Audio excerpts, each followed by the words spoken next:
Okay, so hello everyone, and welcome to day 2 of this webinar arranged by ACCA specifically for the students sitting in September exams. So in the last session, which was conducted yesterday, we started our portion of investment appraisal. And in the portion of investment appraisal, we discussed a very detailed question regarding the overseas appraisal. Okay, you were told that when we plan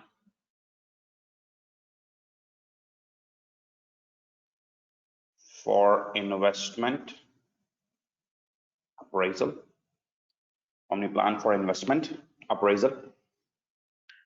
basically the thing is that we have to see two things. One is called domestic appraisal,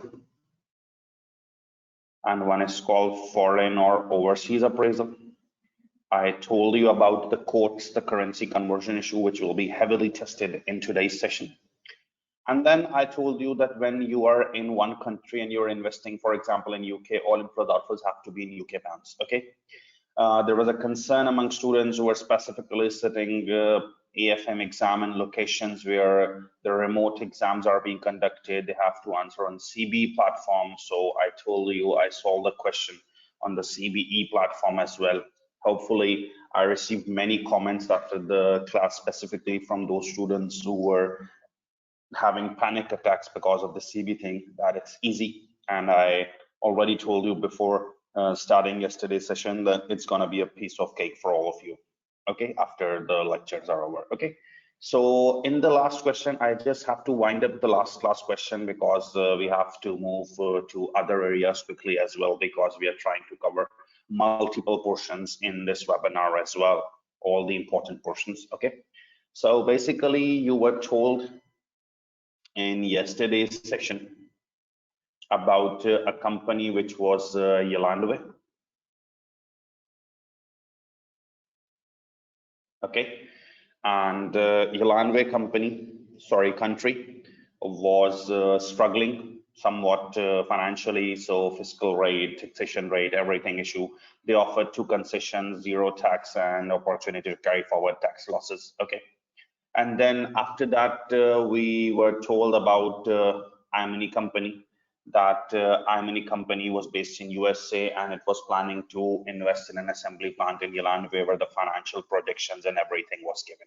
Okay, now after that all the financial projections, you were firstly told to state the benefits and drawbacks of setting up own plant.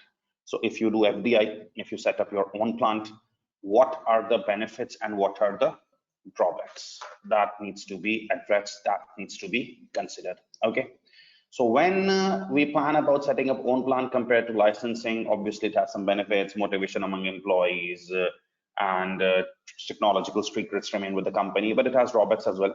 And then we were asked to evaluate the financial acceptability, so we found NPV. And since we were in USA and investing in a plant in Yalandwe, so all inflows outflows have to be in Yalandwe rands, where that is not the case, we converted. So we wrote investment, we wrote revenue, we wrote variable cost, we wrote fixed cost. You need to record inflows as inflows, outflows as outflows. Then the Imani company was asking for royalty, so royalties is a cost for them. Okay, then special equipment for packaging, that should also be done. So taxable profits. Okay,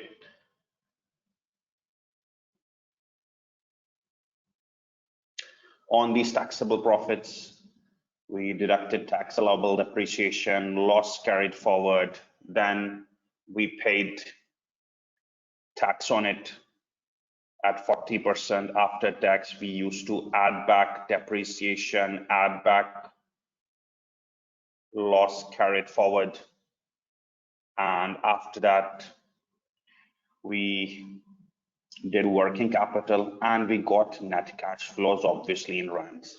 Okay, now this is a scenario with overseas appraisal, that when you got net cash flows in Yalandwe rand, you won't let that cash remain there, because Imani was in USA.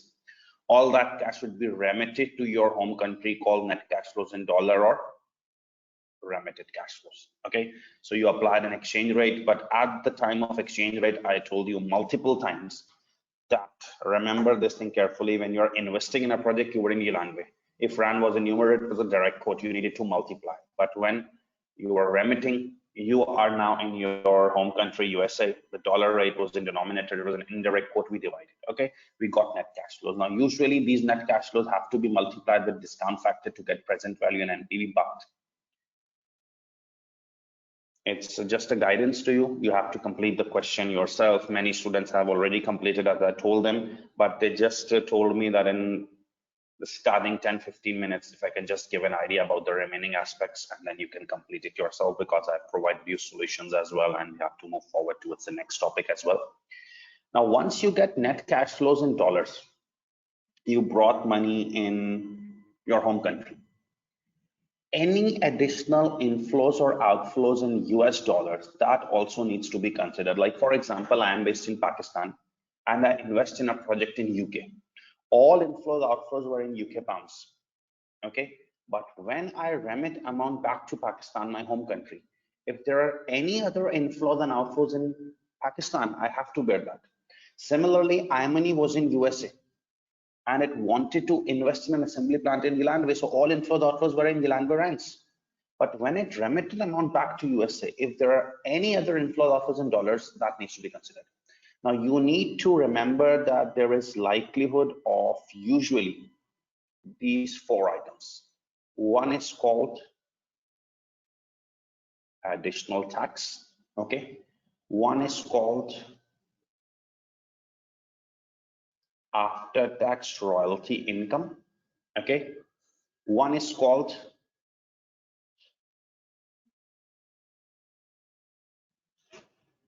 after tax contribution. Okay, and one is called redundancy and lost contribution. So you can memorize this, that usually when you do overseas appraisal, once you remit the amount back, if there are any additional inflows and outflows in your home country, you need to consider them, like additional tax, after tax royalty income, after tax contribution, and redundancy and lost contribution. Now, what is this all about? What is this additional tax? Now, sometimes, as you look at the question, I was in USA and I invested in an assembly plant in Yilandwe. So investments, everything was in Yilandwe, and I paid tax in Yilandwe. When I brought money back to US, the US authorities may ask for more tax because you have brought money in your country. Why didn't we take this tax? Because there was a bilateral treaty. You have already paid tax in Yilandwe.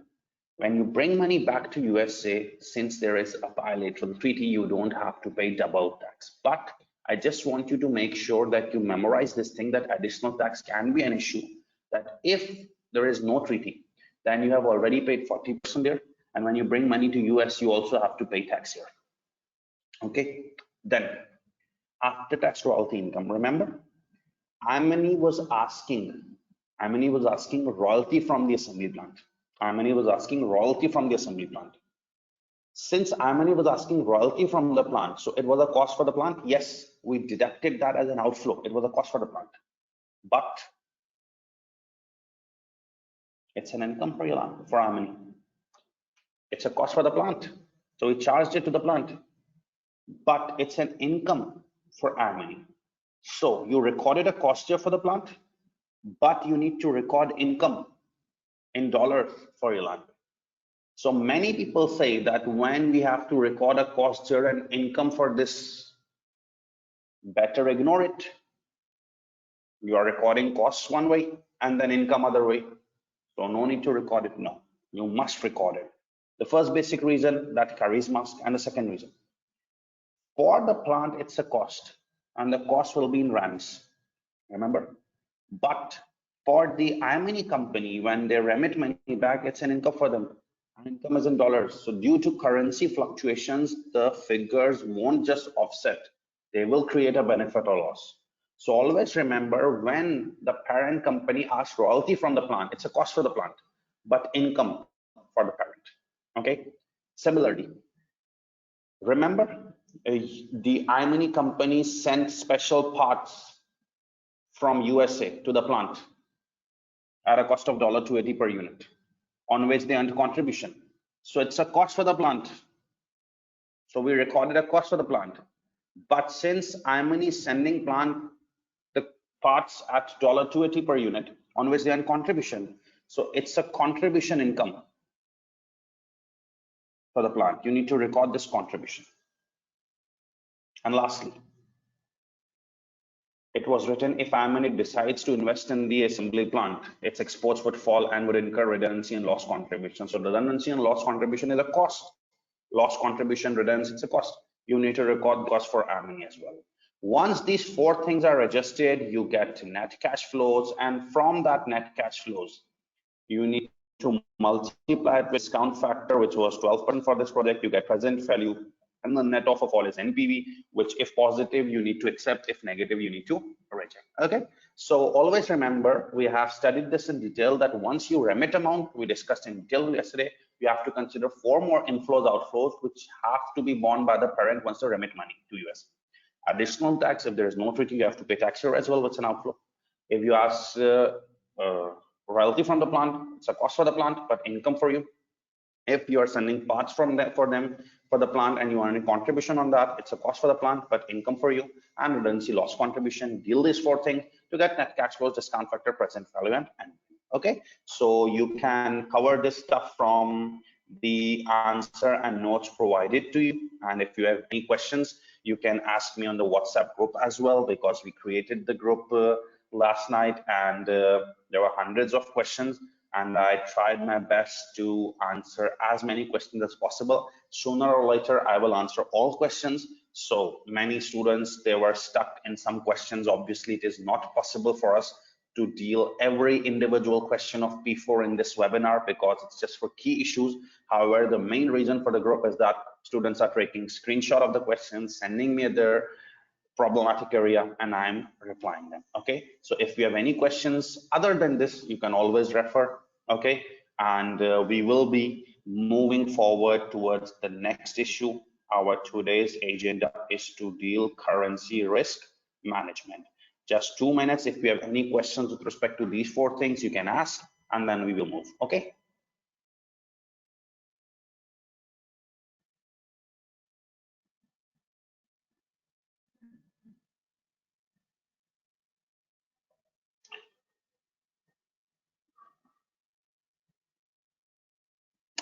So those of you, there are many questions, who have missed the first webinar, they should contact the ACCA and they will upload it. And I think there were some students who also shared the link of Vimeo on the WhatsApp group. Okay.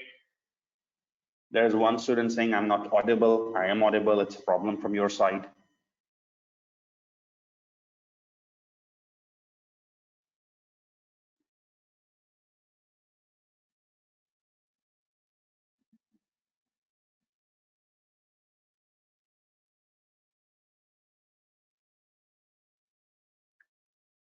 Recordings are usually uploaded the next day, and I think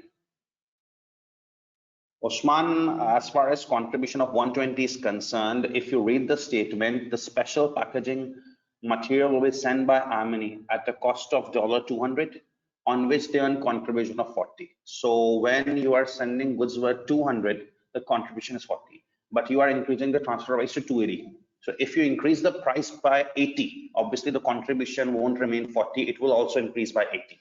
So it will become 120. The examiner answers didn't deduct lost contribution because they stated the reason in the end that it's immaterial. However, if you deduct that, you won't lose marks.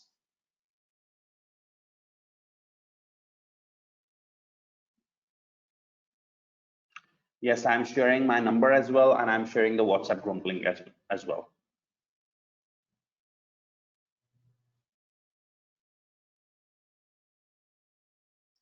Avalon loss carried forward, non-cash transaction, it needs to be added back because it's just dealt for tax purpose. It's a non-cash item.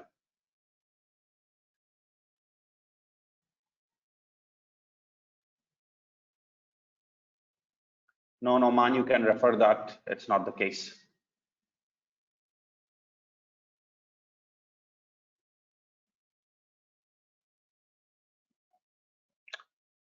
Nakishia, maybe you joined late. I will ask some students. And here, there's a student, Varsha. She has been very helpful and she has given us the link of last class. So I will share it with all of you.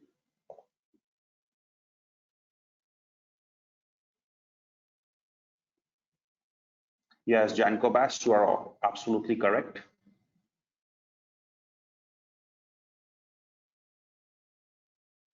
Amsal, always the negotiated one.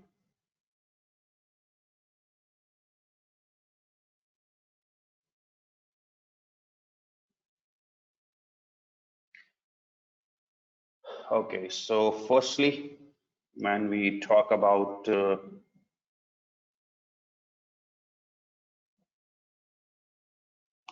this group link,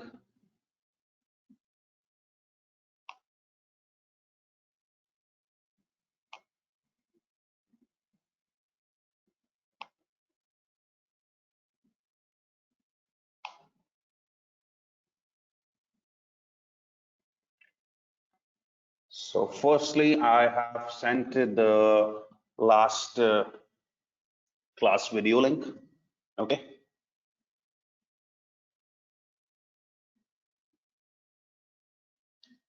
Second thing,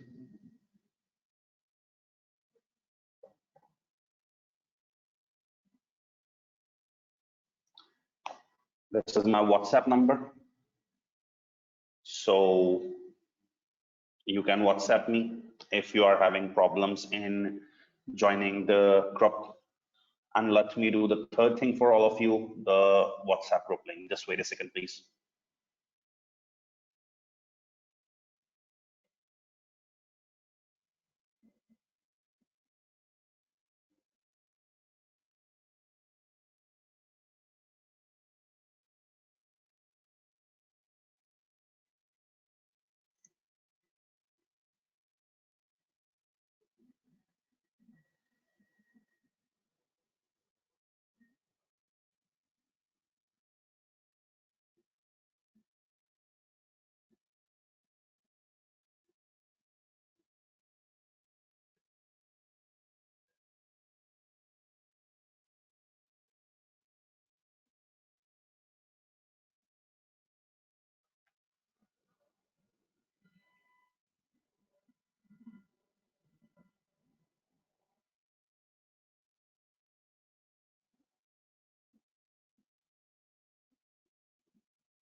Okay, so let's start the risk management, currency risk management.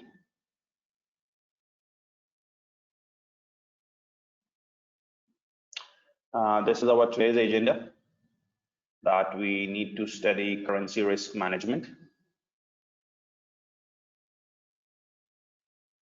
Okay, now as you all know that risk management involves two broad areas. Number one is called currency risk management. Number two, interest rates. Okay, so this is a very important portion of AFM exams, and I think if you have the proper skills with you, this area is likely to generate 25 marks minimum for you. Either currency risk could be tested or interest rate risk could be tested, or both will be tested in a combined question. So in today's agenda, we will be dealing with currency risk and then we will deal interest rate risk. Okay, so let's start with currency risk management. Now, before I start currency risk management, I basically want every one of you to get an idea of what currency risk exactly is. Okay. So what exactly currency risk is? We will deal currency risk management shortly. But firstly, before starting currency risk management, what exactly currency risk is? We basically define currency risk as the risk that currency rates go up when you have to pay someone, or risk that currency rates go down when you have to receive. This is exactly what currency risk is. I'm not talking about currency risk management. I'm just talking about what exactly currency risk is. Currency risk is the risk that currency rates go up if you have to pay, or currency rates go down if you have to receive. Like, for example, I'm in Pakistan. I have to pay someone $1,000 after a week. I'm in Pakistan. I have to pay someone $1,000 after a week. There's always a risk that when I go to pay after a week, the rates may go up from today's rate. Okay. For example, I'm in Pakistan. I have to receive £1,000 from someone next month. £1,000 from someone next month. There's always a risk that when I receive that money, the rates go down. Okay. Many students may have faced this risk when they want to submit their ACCA annual subscription fees or examination fees. Like, for example, a person may have plans that he will pay 100 GBP, the examination fees approximately next month. There's always a risk that when the payment date comes, the pound rates, the GBP rate goes up. Okay. Similarly, some of your friend or relatives sent you some money. Let's suppose 1,000 AED dirhams or 500 euros. And when you went to convert them, there is always a risk that rates go down. So everybody faces currency risk in his life. It's basically the risk that currency rates go up when you have to pay, or currency rates go down when you have to see. Okay.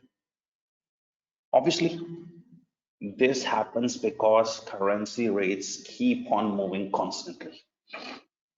This happens because currency rates are not stable, they change. Okay, so there is absolutely no chance to prevent this risk. There's absolutely no chance that one can prevent this risk. However, this risk can be minimized or managed through some hedging techniques. Okay, one cannot prevent currency risk. It's a reality. It can only be minimized or managed.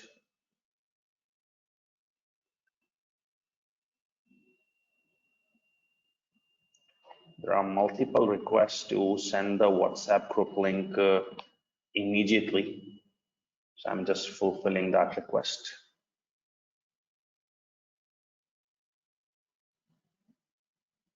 I don't know why some people can't wait.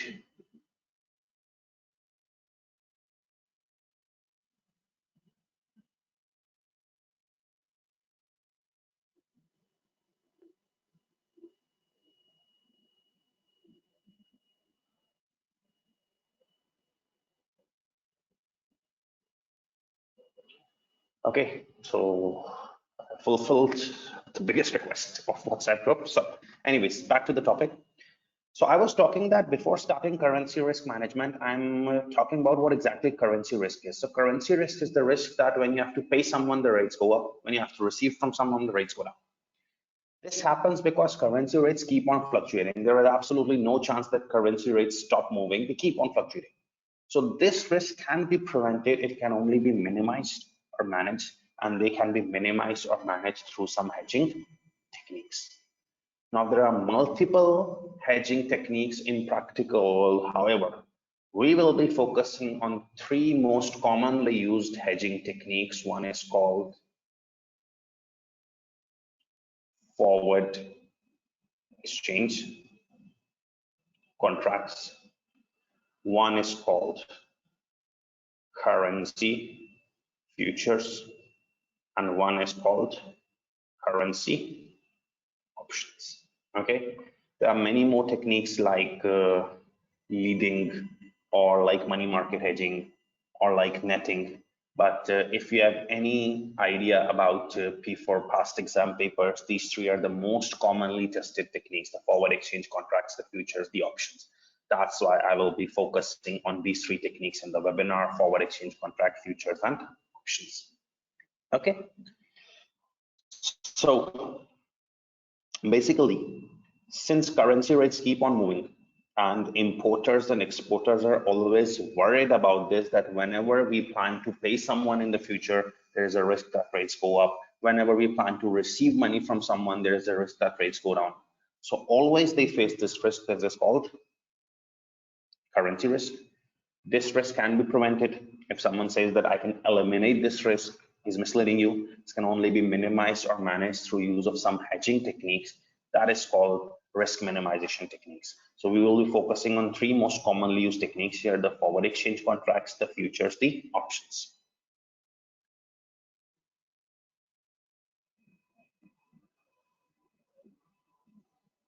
Now the first technique,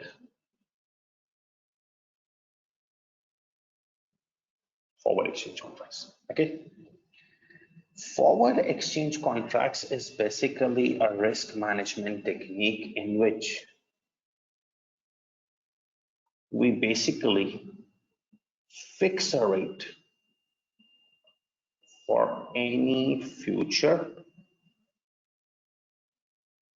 transaction. Forward exchange contracts is basically an arrangement offered by banks or different money changers or financial institutions where we fix a rate for any future transaction. Okay, let's suppose I have to pay $1,000 in a month. Is there any risk? Yes, there is a risk that rates may go up. You can do this forward exchange contract. You can fix a rate. If the rate is fixed, no matter what the rates go up, down, you won't have any impact. Okay. Similarly, you will be receiving $500 in 2 months. Are you facing any risk? Yes, the rates may go down. So what you can do is you can do forward exchange contract. It fixes a rate for any future transaction. If you fix a rate, any changes won't impact you. Like you have to pay a huge amount to ACCA in examination fees, and you are afraid that the rates may go up, the GBP rates may go up. You can offer forward exchange contract, fixed rate with any money changer or the bank or any financial institution, which prevents you from this. Okay.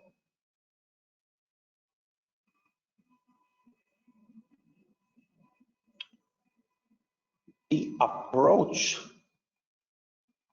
of forward exchange contract is you simply have to divide or multiply the amount by the relevant fixed rate. It's just a one-step approach of forward exchange contract. That's why it carries hardly 1 or 2 marks. You need to divide or multiply by the transaction amount. Obviously, divide if it's indirect quote. I told you we divide if it's direct quote, we multiply it. We have seen this yesterday as well. You just need to divide or multiply the amount by the relevant fixed rate. Whatever the rate is being fixed. Let's suppose GBP is fixed at 2.2 or 2.5. You just have to divide or multiply the amount by the relevant fixed rate. I will explain it in detail when I'm doing a question, but I just wanted to tell you two things. Forward exchange contract is just a rate fixation arrangement.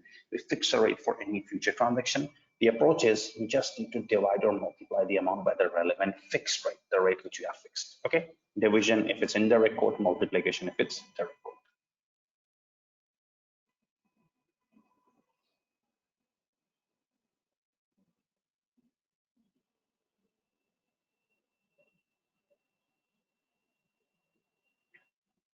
Currency futures. Okay, what are currency futures? They are also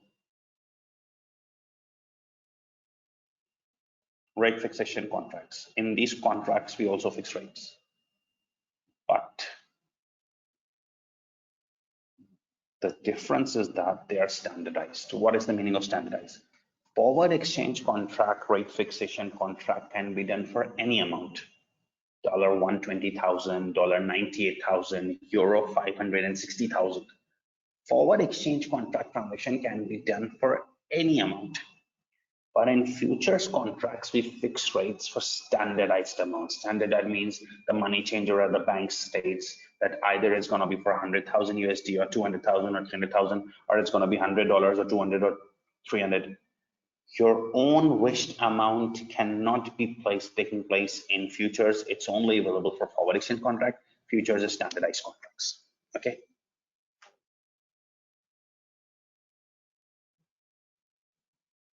Approach. Now my approaches are quite easy, and if you haven't studied from me before, you will really be feeling after the class that you have a complete grip on futures, options, and forward exchange contract. The approach is 3 steps.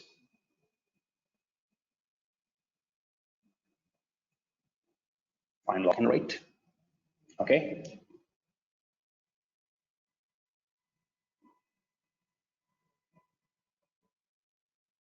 Find expected receipts or payments using lock-in rate. Okay, find expected receipts or payments. I don't know, the question can be of receipts, the question can be of payments. So find expected receipts or payments using lock-in rate.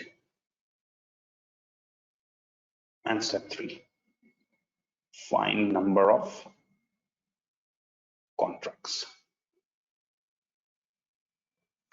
These 3 steps carry marks in the marking scheme, that you need to find the lock-in rate, then you need to find expected receipts or payments using this lock-in rate, and then you need to find number of contracts. Okay, I will just explain you what lock-in rate is. Then we can take questions from you.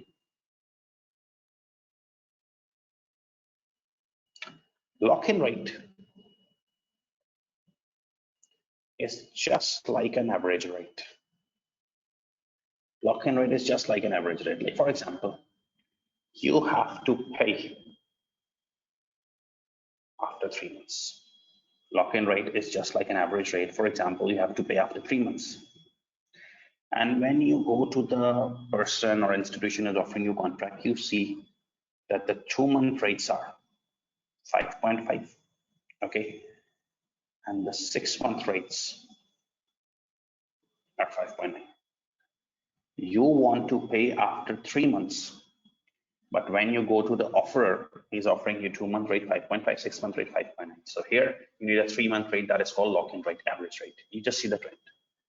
2-month rate was 5.5, 6-month rate was 5.9. The trend was rising by 0.4 in 4 months. The trend was rising by 0.4 in 4 months. Okay, so if the trend was rising by 0.4 in 4 months, so it's gonna be 0.1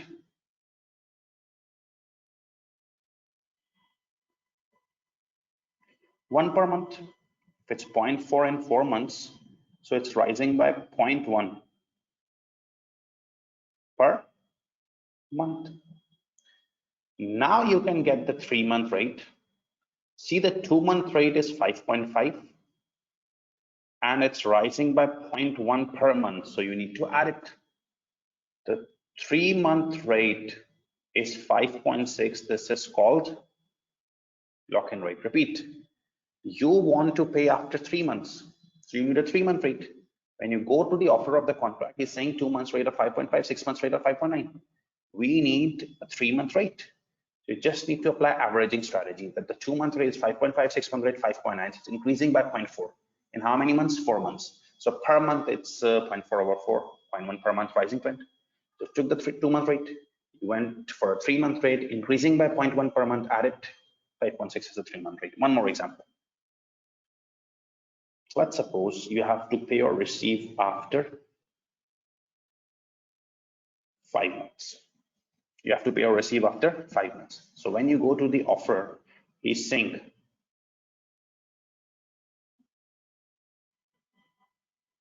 three-month rate 2 and 7-month rate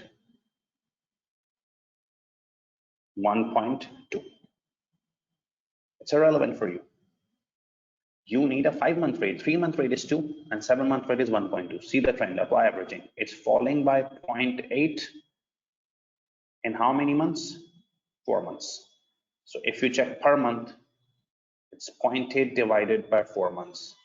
So falling by 0.2 per month. Okay. So if it's falling by 0.2 per month, what you can do is you have the 5-month rate. 5-month rate is, sorry, 3-month rate. It's 2. So it's falling by 0.2 per month. So in 4th month, it will fall by 0.2. And in 5th month would fall by 0.2 more, or you can deduct 0.2 into 2. It's gonna be 1.6. This is called lock-in rate or averaging rate. Okay, so in the first step, you need to find lock-in rate, then receipts payment using lock-in rate, and then number of contracts. I hope you got the idea of lock-in rate.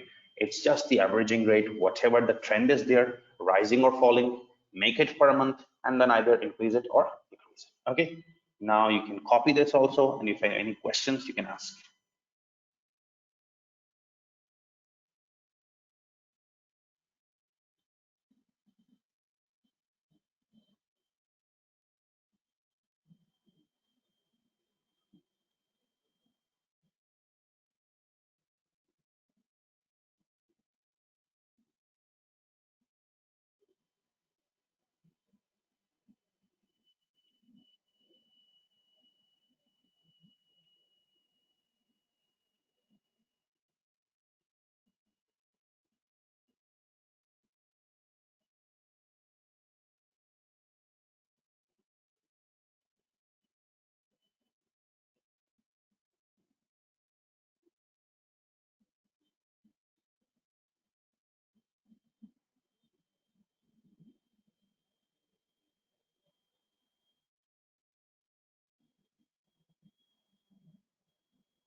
Sufyan Nizami, there are several rates given. It's very confusing how to select a rate. That's what the art is. If any tutor teaches you this art, how to select the appropriate rate, that's the thing. So this thing will be covered in options because multiple rates are given in options. And I challenge you, you will absolutely be comfortable with options after my lecture.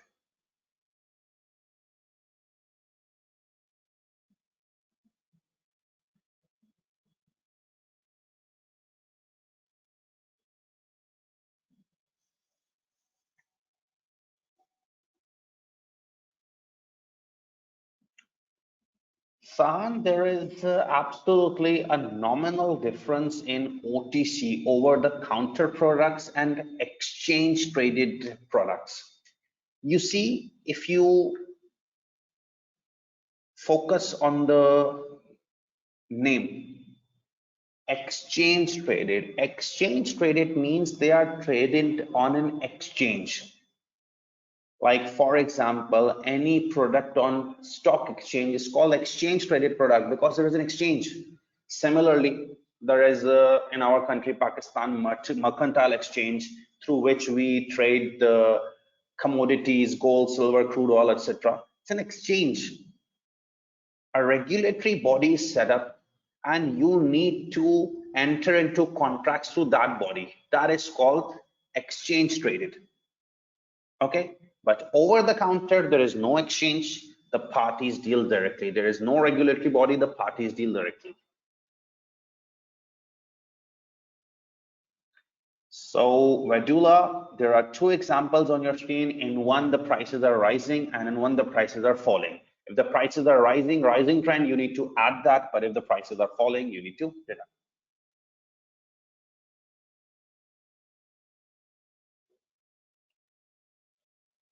Varsha, for that, you have to contact me on WhatsApp. Hamza, if you have missed the last class, it's better you don't ask it in risk management. You can ask me on the WhatsApp group.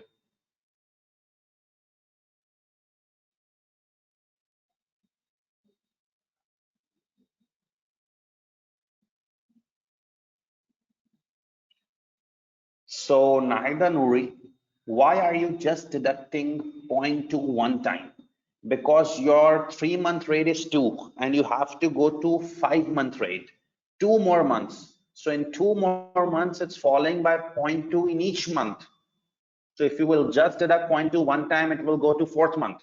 And once you have to deduct 0.2 more, then it will end up in 5th month.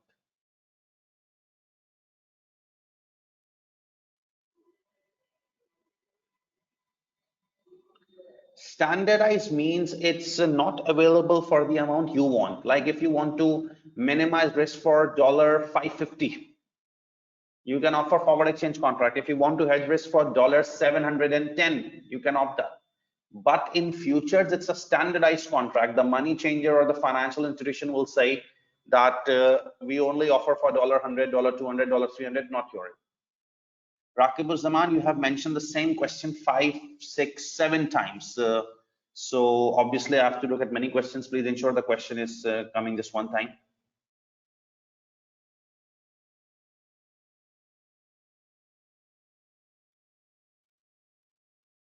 I will shortly answer your question, Rakib.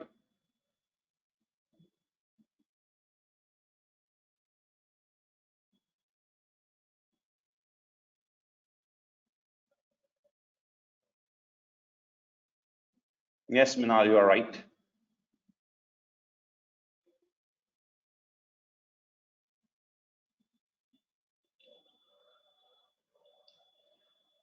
Now, when you talk about this lock-in rate, so there are two approaches of dealing with lock-in rate. One is the basis approach, which is the rate difference, and one is the averaging approach. So if anyone is comfortable with basis approach, I would advise them to continue that approach. I want to make things very easy here. That's why I am not applying the basis approach. I am using the lock-in rate averaging approach. So if you want to follow this, then it's fine. Else, if you are comfortable with your taught basis approach, you can use that. Okay, both are acceptable in the exam. Salima, you have to wait for this. You will just be seeing this. Okay, so now we will take questions later and let's continue. So we can't eliminate currency risk. We can only minimize it. So how to minimize or deal with currency risk? There are some risk management techniques, the hedging techniques, forwards, futures, and options. I told you what forward exchange contract is. It's just a rate fixation contract. And the approach of dealing with forward exchange contract is the very simple one. A simple approach of dealing forward exchange contract is you just have to apply, divide or multiply the transaction amount with the relevant fixed rate. Okay, so it's very low mark question, the forward exchange contract question. So then the next thing is currency futures. In currency futures, there is also a rate fixation contract, but with standardized amounts. You can't get a hedge for your own wished amount. It's standardized. It's a 3-step approach: lock-in rate, the main step, expected receipts payments using that lock-in rate, and number of contracts. The concept of lock-in rate is done through 2 things: the basis approach, the averaging approach. Averaging approach is easy, that's why I follow that approach. Okay. Now, what is this lock-in rate? It's just an average rate. Let's suppose you have to pay or receive after 4 months. Let's suppose you have to pay or receive after 4 months. Okay. When you go to the offer, he is offering 4-month rate, 6-month rate. No problem. You want to receive after 4 months, the 4-month rate is given, transaction closed. Okay. But let's suppose you will be receiving after 4 months. And when you go to the offer of the contract, he says 2-month rate, 5-month rate, 1.1, 1.4. Okay. So you have to get a 4-month rate. It's not given. Apply averaging strategy. 0.3 rising in 3 months. So it's going to be 0.3 over 3 months, 0.1 per month. Okay. So it's rising by 0.1 per month. You are given with 2-month rate. It's 1.1. Okay. You need a 4-month rate. So you need to move 2 months more. It's rising by 0.1 each month. So add 0.1 one time, so it moves to 3 months, and then 0.1 one more time, so it moves to 4 months, 1.3. This is called the 4-month lock-in rate. Okay.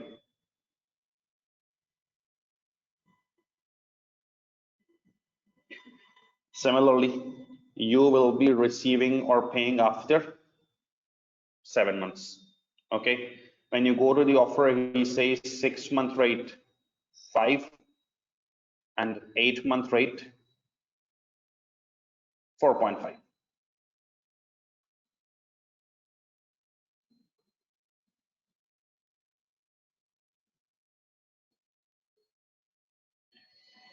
So obviously I want to receive after 7 months. I need a 7-month rate. The rates are 6 months and 8 months. So I need a 7-month averaging rate. It's falling by 0.5 in 2 months. Okay, so per month. Okay, so take the 6-month rate. It's 5. You want to go to one more month, the 7-month, it's declining by 0.25. So deducted 0.25, 4.575, sorry. This is the lock-in rate. You need to find expected receipts payments using this lock-in rate and the number of contracts.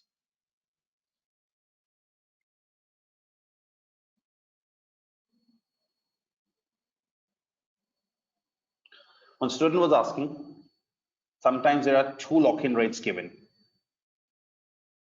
How do we decide which rate we have to use to do the average? Now, 2 rates are usually given in futures, in forward exchange contract, everywhere 2 rates are given. That's normal. If 1 rate is given, you are lucky. Usually 2 rates are given. So you need to remember a principle which is quite logical. When you are paying someone, when you have to pay $1,000, you need to buy currency from the money changer. So you always use buy rate in payments and apply the averaging, etc., whatever we have to do. But when you are receiving $1,000 from someone, when you receive $1,000, you go to money changer and sell it. So you always use the sell rate in receipts. People say this is something like rote learning, that in payment use buying rate, in receipts use selling rate. No, it's not rote learning, it's logic. That when you have to pay $1,000 to someone, you need to go to money changer or bank and buy the currency. Always use buying rate in payments. But when you receive $1,000 from someone, you always have to go and sell it to the money changer. So always use selling rate in receipts. Which one is buying, which one is selling, that's explained by quotes. If it's indirect quote, division, lower buying, higher selling. If it's the direct quote, multiplication, lower selling, higher buying. So you have to apply averaging on the relevant rate. Like in my examples, I only gave you 1 rate. So you applied averaging there. But if 2 rates are given, which rates you will use to average? You see, if it's a payment question, you will always use the buying rate. And if it's a receipt question, you will always use the selling rate.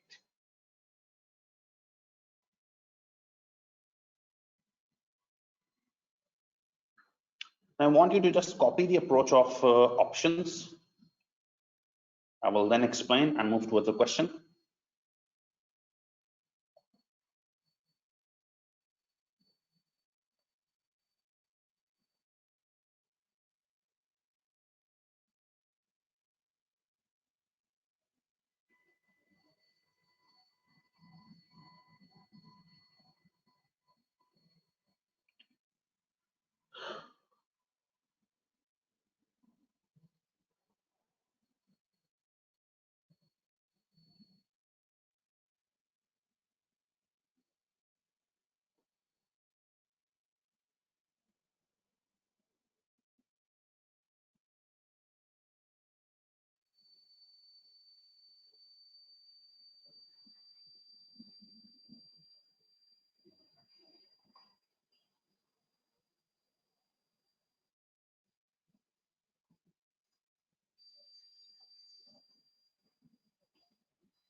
All this formatting is just to make life easy for you. Like anyone who has been traditionally facing problems in options, I guarantee after this lecture that will be an easy stuff for all of them. So many people say that we can just provide handouts for that so students can learn, but I won't be able to explain properly right from the handouts. So it's better that you see it here, okay?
Rakib, the answer would obviously be the same. That's why I'm using a different approach.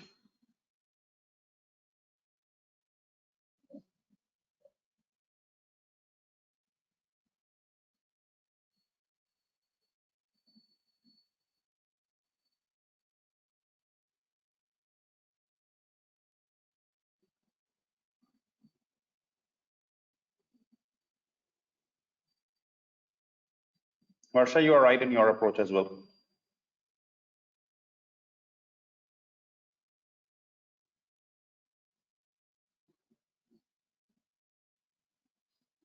They both can be done with the same information.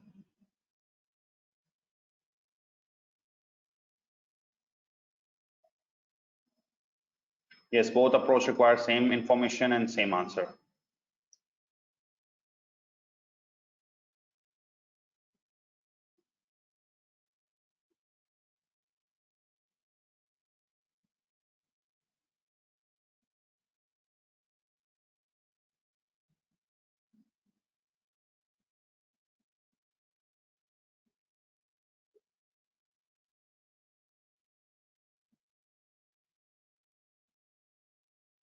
Yes, Noman, it will be.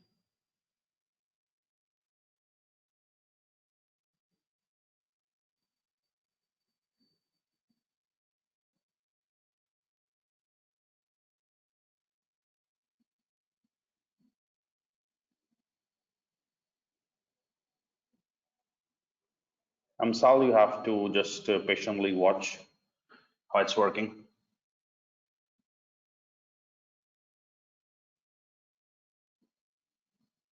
Nominal in options, we don't need the future rate. Wrong.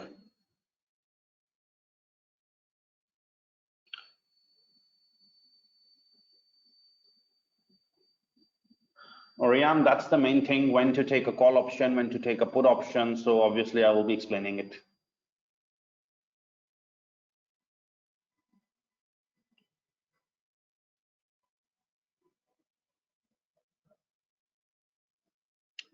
Okay, now I want you to explain options because that's the main thing. Because if you get a question worth, let's suppose 15 marks, which incorporates 10 marks of computations, so it is likely that forward exchange contract is just going to give you 1 or 2 marks.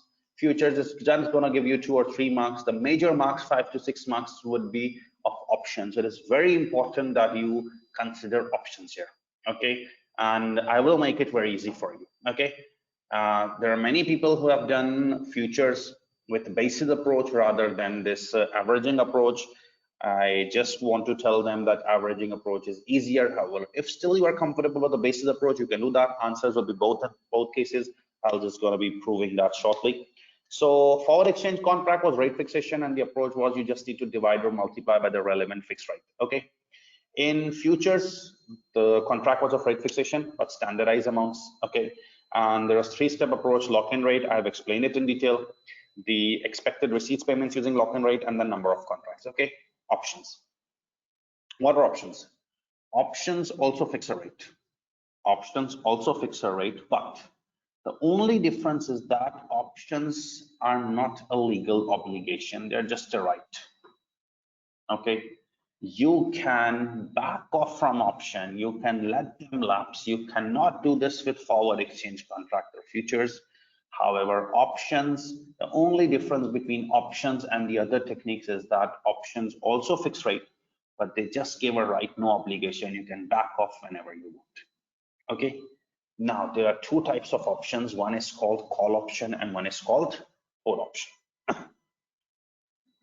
There are many students worried about, and they keep on asking, and this is the main thing where students lack.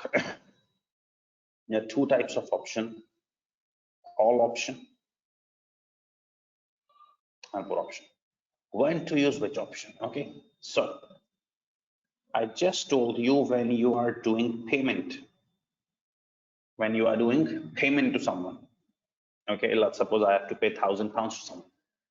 I have to go and buy currency from bank or money changer. So buying means call option.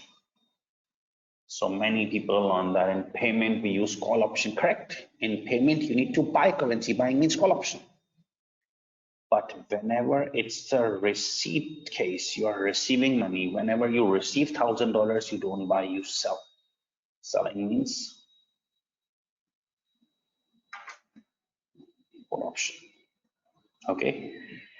Whenever you can learn this, in payments always call option, in receipts always put option, because in payment you have to buy from someone. Buying is calling, and in receipt you have to sell. Selling is put. Okay. So we will discuss it in more detail in the question. Okay. So how do options work? So you just need to learn the format of options. That will make life extremely easy for you. Whenever there is a case of payments, you need to learn the formula. In case of payments, the options work: expected payments plus unhedged amount plus premium payment. Okay. Whereas in receipts, the formula of receipts is expected receipts plus unhedged minus premium payable. Now, what is the difference in payments and receipts? Obviously, whenever you want to enter into option, you have to pay some premium upfront. In options, you can always back off, but in entering options, you always have to pay a premium. So in payments case, when you have to pay the premium, it's increasing your cost. That's why I'm increasing it, adding it. In payments, I have to pay the premium. The payment of premium increases my payments, adding. But in receipts, inflow case, when I have to pay the premium reduces my receipts. The premium which I have to pay, it reduces my receipt. That's why I'm deducting. Okay, there was a question from a student why we are adding premium at one place and deducting premium at one place. Easy. In payments, when you pay the premium, it increases your payments, so add it. In receipts, when you pay the premium, it reduces your receipts, so deduct it. Okay, so you can basically learn the format that in receipts or payments, it's expected receipts or payments plus unhedged plus premium payable. Now I want you to pay attention carefully. I'm telling you some golden things. And the first thing you need is expected receipts or expected payments. The formula of expected receipts or expected payments is number of contracts into contract size. The formula of expected receipts or expected payments is number of contracts into contract size. Number of contracts is expected receipts or payments in foreign currency or exercise price divided by contract size. I've made the formulas myself to make life easy for you. Okay, contract size would be given in the question. So number of contracts is expected receipts or payments over exercise price over contract size. Number of contracts into contract size give you expected receipts or payments. I'm telling you for both simultaneously because I don't know, whether the question will test receipts or payments. Okay, now let's suppose when you calculate this number of contracts, it comes, let's suppose, 101.4 contracts or 101.2 contracts or 101.7 contracts. Obviously, no one is going to give you mathematical contracts 101.4. You can't take 101.4 contracts from a money changer. You can't take 101.2 contracts. You can't take 101.7 contracts. Okay. So if the answer is coming 101.4 or 101.2 or 101.7, you can only get 101 contracts. You can't take decimal contracts. No one gives you decimal contracts in real world. Let's suppose number of contracts are coming 98.3. You can't get 98.3 contracts. You can get 98 contracts. So if you only take whole number contracts 101 or 98, there is likely that whole amount won't be hedged. Some would be left. That is called unhedged. That is called unhedged, because obviously if the mathematical answer is coming 98.3 contracts and you're only able to take 98 contracts, some amount would be left. It won't be covered. That is called unhedged. You need to find unhedged as well. The formula you need to learn: expected receipts or payments in foreign currency minus number of contracts into contract size into excess price. Okay. Finally, the third thing you have to compute is premium payable. Obviously, either you take call option or put option, you have to pay premium. Premiums formula is number of contracts into contract size into premium. Okay, you need to learn two important things. The formula of payments is expected payments plus unhedged plus premium. Receipts, its total receipts is expected receipts plus unhedged minus premium. Since premium increases my cost, so in payment I'm adding. Since premium reduces my receipts, I'm deducting. Okay. In payment, you have to buy currency, buying means call option, and receipts, you have to sell currency, that's put option. Okay. The formula of expected receipts or payments, the first thing is number of contracts into contract size. How do you get number of contracts? I've told you. For unhedged, it's expected receipts or payments minus number of contracts into contract size into excess price. And for premium, it's number of contracts into contract size into premium. What's the concept of unhedged? The contracts may come in decimals. I am telling you one thing: if the contract size comes in whole numbers, 101, 102, 103, no amount would be left unhedged. But since the contracts come in decimals, you can't take whole decimal contracts. You have to take whole contracts. That's why some amount remains. That's unhedged. Okay. Now listen to last thing carefully before going to the question. About premium payable. Whenever you enter into an option, either call or put option, in options you have to pay premium immediately or now. Whenever you enter into an options contract, you have to pay premium immediately. You have to pay premium now, immediately. That's why we always use spot rates.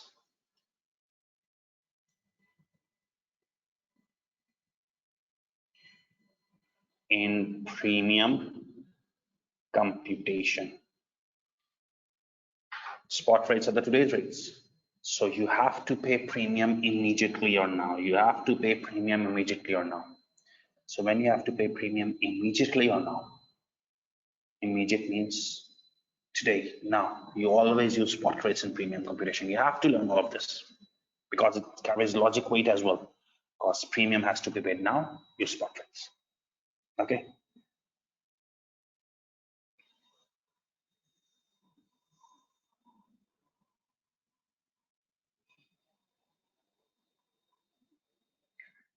Some amount is left as unhedged. Okay. Why unhedged is left? Because in futures and in options, there are standardized contracts. If 101.4 contracts, you only have to take 101. You can't take 101.4 contracts. So some amount unhedged remains. Now, this unhedged amount cannot be hedged by futures because they are standardized contracts. This unhedged amount cannot be hedged by options because options are also standardized contracts. This is always hedged using forward exchange contract technique, because forward exchange contract technique is the only technique which is not standardized contracts. You cannot, as per your own ways, decimals, any number, it's your wish. So unhedged cannot be handled by forward options. Unhedged cannot be hedged by futures. Okay, both are standardized. Unhedged can only be hedged through forward exchange contract. So you will see in a solution, this makes it a mess, that there are many formulas, but premium spot rate because premium is to pay now. Unhedged forward exchange contract because no other technique can hedge that. Okay, any questions?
Okay, actually, I only look at questions when I tell you to send questions. So if we will constantly open the questions tab and I will answer at every minute or second, that it won't be possible to teach because there are 50s and 60s of questions.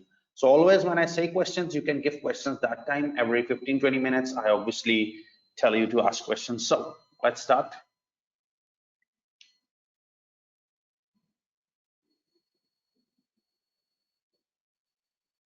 Naman, whenever the question says to incorporate its unhedged, you have to do that. Okay.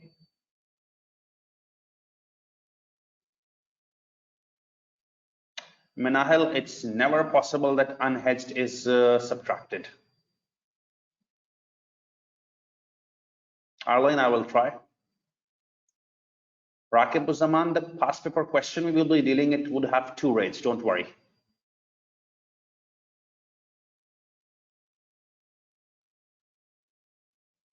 No, Varsha.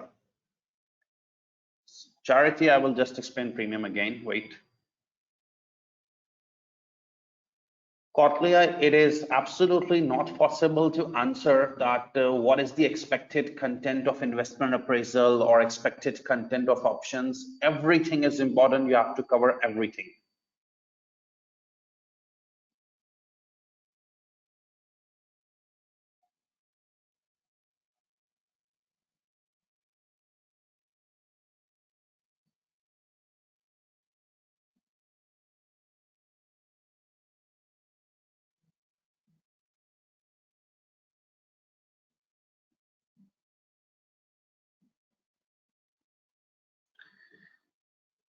Jakir, if you take 99 contracts instead of 98.3, you're overhedging.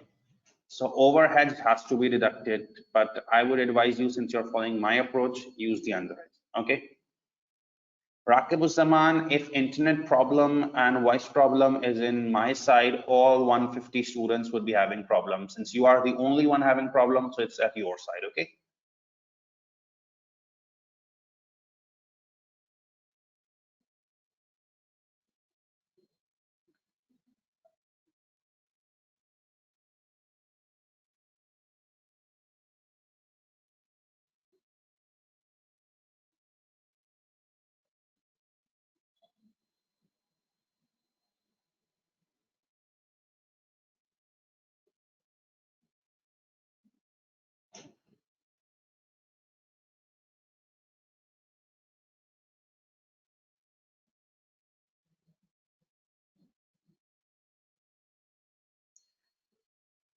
Mohammed Yunus, the difference between futures and options is that futures have to be fulfilled, in options you can back off. There is no obligation.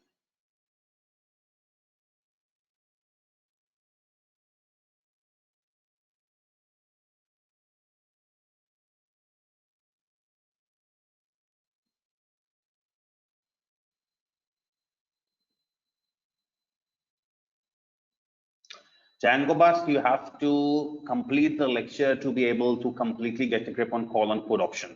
Okay, the basic rule is in call option, you have to, since you are paying, so in payment, you have to buy, you need call option, and receipt, you need put option. What are the exceptions? Please stay tuned.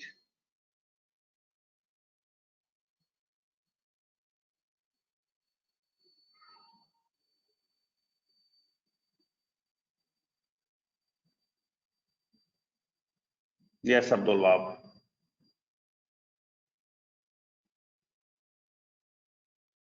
Agnes, if the question asks, then you have to, else no need.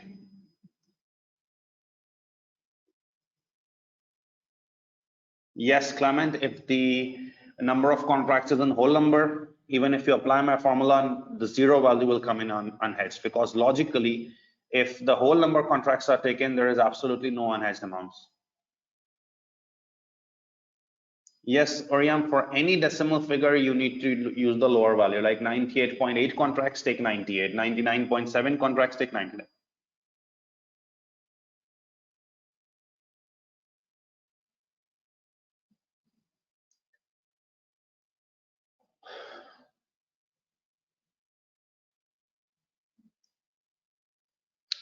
Okay, so what did I teach you about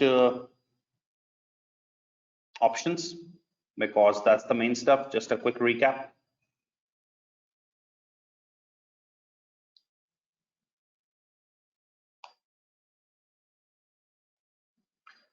The formula of payments is expected payments plus unhedged plus premium payable. The formula of receipts is expected receipts plus unhedged minus premium payable. Now, what is the difference between all of these? Premium. Obviously, whenever you enter into option, you have to pay premium. Premium increases your cost. So in payments, you add it, but it reduces your receipts. So in receipts, you deduct it. Okay. The formula of expected receipts for payments is number of contracts into contract size. How is number of contracts computed? I've told you. It's in front of you. Premium payable is number of contracts into contract size into premium. And since number of contracts come in decimals, so you can't get decimal contracts, you have to take the lower figure. If you take the higher one, it's overheads. Better avoid that approach. It will still give the same answer, but my advice is take the lower figure. So if it's 101.4 contracts, you take 101 contracts. All amount won't be hedged. Some amount is left as unhedged. The formula of unhedged is expected receipts or payments in foreign currency minus number of contracts into contract size into size price. Okay. Which option to take? In payment, you have to buy. So take a call option. In receipts, you have to sell. So take put option. Unhedged amount is not handled by for futures or options because they're standardized. So only use forward exchange contract. And in premium, any option you take, premium has to be paid immediately now. So we always use spot rates. Okay, I've told you the formula of futures. I've told you the formula of forward as well. Okay, so let's just take a 10 minutes water or coffee or tree break. And after 10 minutes, we will be starting our past paper question, which will help you clear all the issues. Okay, so if you have any questions, you can still ask. I will go to the break after answering all of the questions. I'm writing break 10 minutes because yesterday when I came back from the break, I just announced the break orally. And there are many of the questions that we can't hear you, we can't see you, what happened to the class. So now it's break 10 minutes, okay?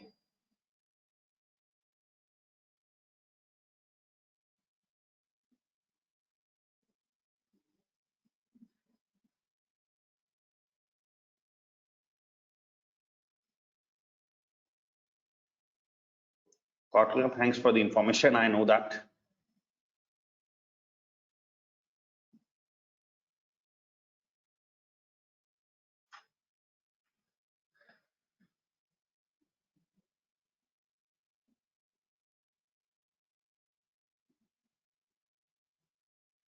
Varsha, you have to show the working for two options.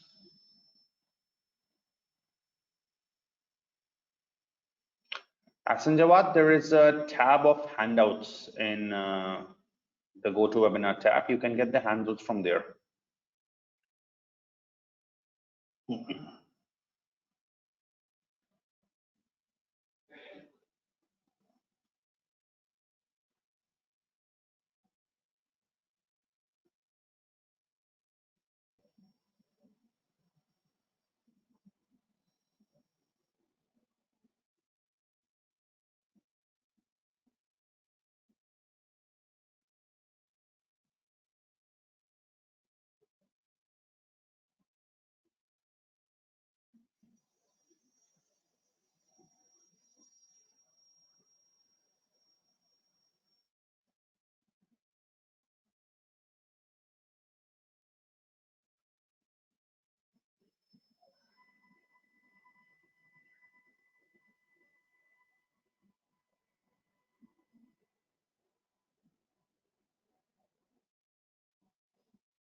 Ishrat, can you repeat your question, please? Ishrat Jahan Sonia.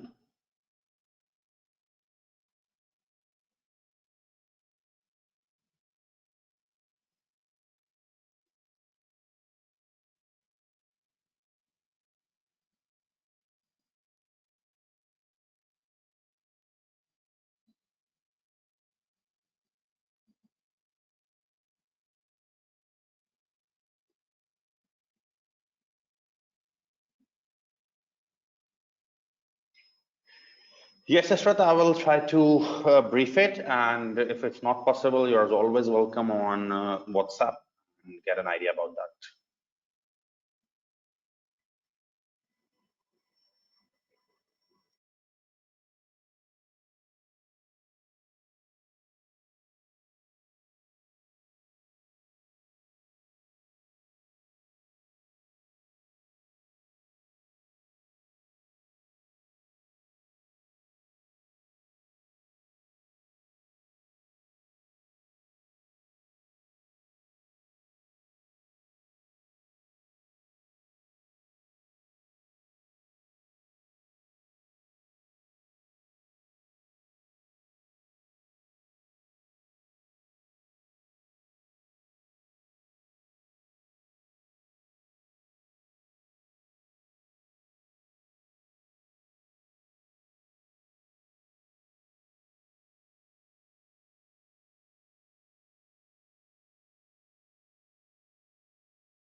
Okay, so we are resuming now.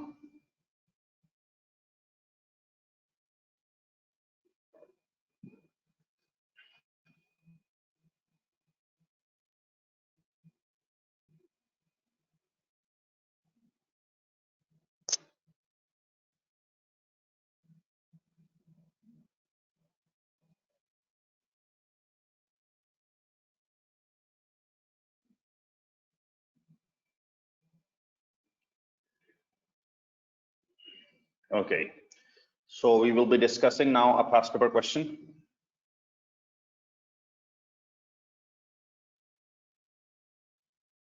On this ACCA practice platform. So I told you yesterday about the initial instructions page. Ready to begin the exam? Yes. Again, section A, section B. This was the question number 1, which we discussed in the last class.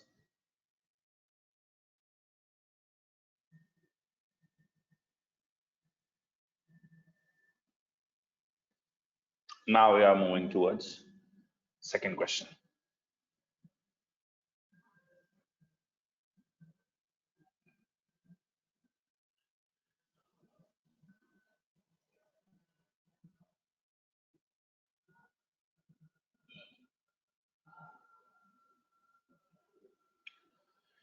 Okay, so I told you in the last class that the question has some exhibits.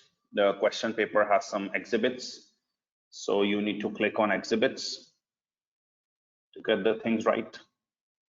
Then it has requirements, and then you need to give your response either on word processor or either on spreadsheet. There are a few students asking me that how to make a report. Again, obviously, due to me trying covering maximum aspects, I wasn't able to show you the complete report. However, the notes I provided you and the format I provided you, it clearly mentions a report. You can refer it. And most welcome, you all of you, if you have any questions, you can refer to me on WhatsApp. Okay, like there are a few students who are asking questions on questions tab regarding investment appraisal. So obviously I can't answer investment appraisal today, so but you're most welcome on my group.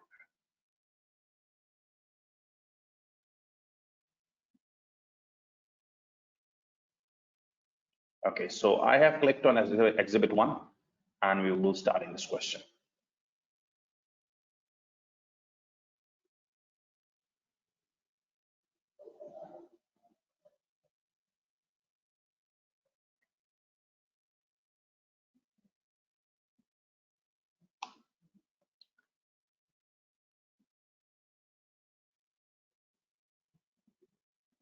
So the question states, Casa Sofia company based in a European country. So Casa Sofia is based in Europe, that uses euro. Constructs and maintains advanced energy efficient commercial properties around the world. So Casa Sofia is based in a European country, it uses euro. Based European country uses euro. That's very important. Where are you based? What is your currency to decide the code? So Casa Sofia based in a European country that uses euro, constructs and maintains advanced energy efficient commercial properties around the world. It has just completed a major project in USA and is due to receive the final payment of $20 million in funds. So Casa Sofia is based in a European country. It uses euro. It constructs and maintains advanced energy efficient commercial properties around the world. It has just completed a major project in USA and is due to receive the final payment of $20 million in 4 months. So the important thing is, company is planning to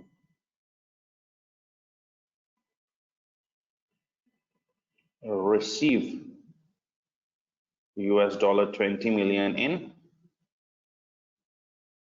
4 months.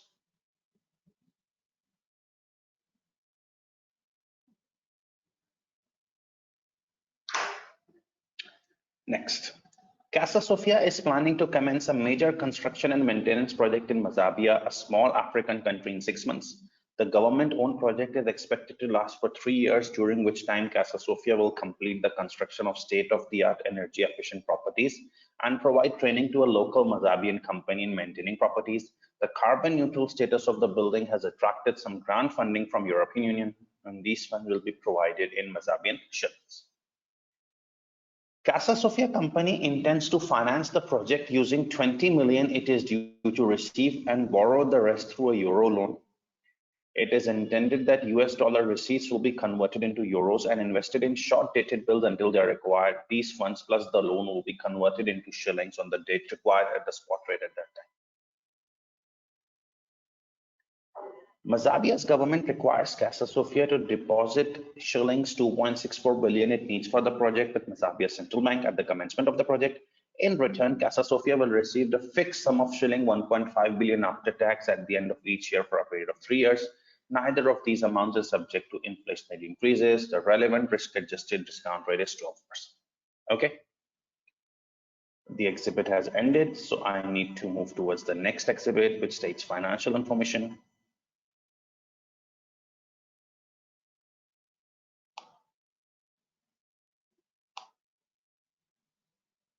Look at the financial information. Exchange rates available to Casa Sofia. The spot rates are given. Now pay attention. The spot rates are US dollar 1.3585 dash US dollar 1.3618 per euro 1. These are US dollar per euro. Okay. So see, the people who are worried, two rates are given. When you are given with 4-month forward rates, it's 4-month forward rate US dollar 1.3588 dash US dollar 1.3623 per euro. So euro is coming in denominator, it's per euro, right? The rates are US dollar per euro. So euro is coming in denominator. It's indirect quote. Divide. Lower rate. Buying. Higher rate. Sell. Agree? Once again, go back to the question. I will write it also later. That you are given with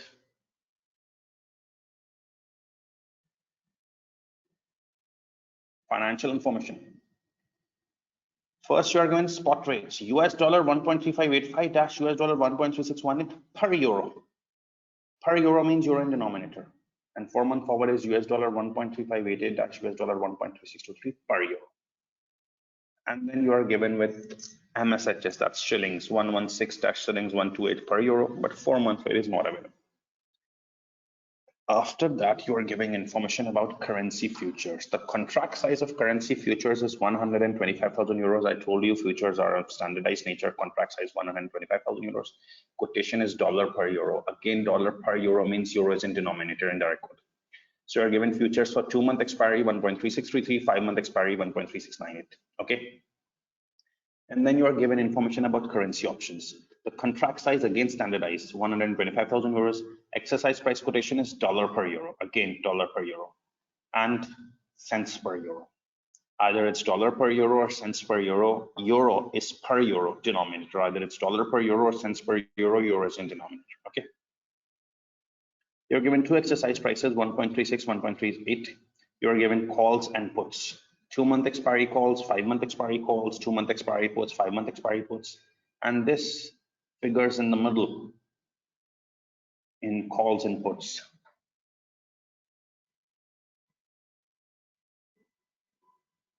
These figures.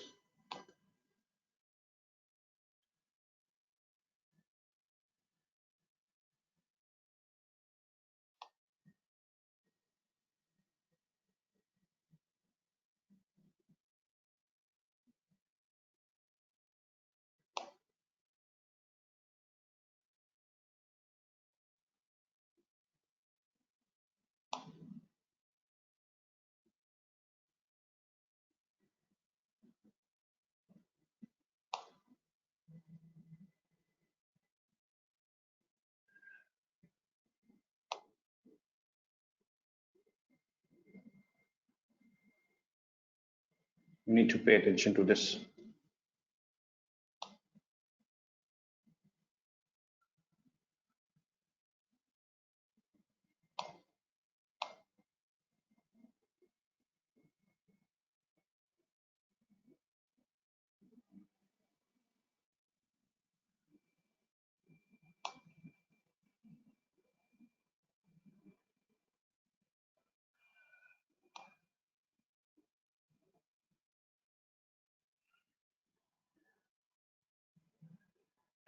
All these figures which I have highlighted, this 2.35, 2.8,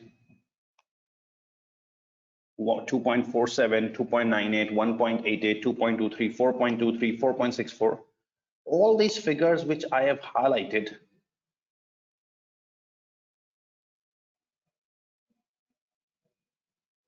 these are all premiums, because whenever you want to enter into call or put option, you need to pay premium. So this 2.35, 2.8, 2.47, 2.98, all of this is premium. However, you are given calls option, puts option, 2 exercise prices are given, 2-month expiry options are given, 5-month expiry options are given. The figures down are the premiums. Okay, I want you to pay attention to this contract size. I want you to pay attention to this contract size. Okay, now I'm going back to exhibit 1. The relevant paragraph of Exhibit 1 is Casa Sofia, based in European country that uses euro, constructs and maintains advanced energy efficient commercial properties around the world. It has just completed a major project in USA and is due to receive final payment of $20 million in 4 months. Company is expecting to receive $20 million in 4 months. Now, when you go to financial information, exchange rates are spot, $1.3585, that's $1.3618 per euro. The 4-month forward are $1.3588, that $1.3623 per euro. The futures contract size 125,000 euros, dollar per euro, 2-month expiry, 5-month expiry. Options also have contract size. The quotation is dollar per euro or cents per euro, euros in denominator. You are given 2 exercise prices with calls and puts of 2 months and 5 months. Okay, now what's the requirement? See requirement A. Advise Casa Sofia on and recommend an appropriate hedging strategy for the US dollar income it is due to receive in 4 months.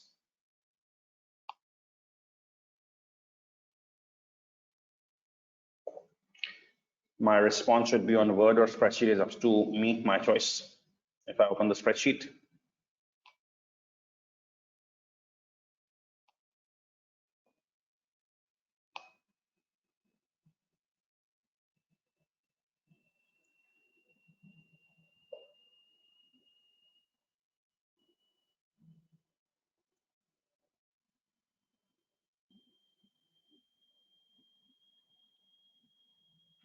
so advise Casa Sofia on and recommend an appropriate hedging strategy for the US dollar income. What is the US dollar income it is due to receive in 4 months? Company expects to receive US dollar 20 million in 4 months. So the question asks,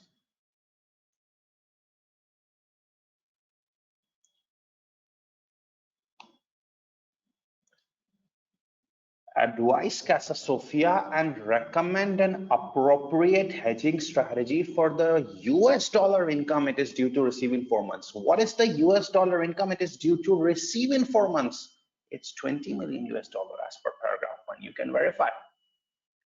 Casa Sofia, based in a European country that uses euro, constructs and maintains advanced energy efficient commercial properties around the world, has just completed a major project in USA and is due to receive final payment of $20 million in 4 months. So that's what the question asks. Advise Casa Sofia and recommend an appropriate hedging strategy for the US dollar income it is due to receive in 4 months. So you need to advise Casa Sofia and recommend an appropriate hedging strategy for the US dollar income it is due to receive in 4 months. So I am about to advise on a recommend appropriate hedging strategy for the US dollar income it is due to receive in 4 months. Now, the interesting portion is this US dollar income it is due to receive in 4 months, $20 million. You need to advise and recommend an appropriate hedging strategy. The question won't ask you the name of the hedging strategy. You have to decide which hedging strategies to use. So commonly you should use futures, options and forward. Okay, so when it asks to recommend an appropriate hedging strategy, the question didn't ask you to apply this strategy, just ask apply an appropriate hedging strategy. You have to decide appropriate hedging strategy, and ideally the appropriate strategy should be futures, options and forwards. Okay, now company expects to receive $20 million in 4 months. The company expects to receive $20 million in 4 months. Casa Sofia, where it is based? In Europe. Casa Sofia, where it is based? In Europe. Okay. Euro is the currency. It is receiving $20 million in 4 months. Is there any risk? Yes. Company is expecting to receive US dollar 20 million in 4 months. What is the risk? The rates meeting.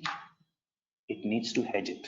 So you need to recommend an appropriate hedging strategy, and ideally the strategy should be forwards, futures, options. Let's start. The strategy number 1 I'm applying. Forward exchange contract. Now pay attention, how do we answer all of this stuff? Okay, forward exchange contract.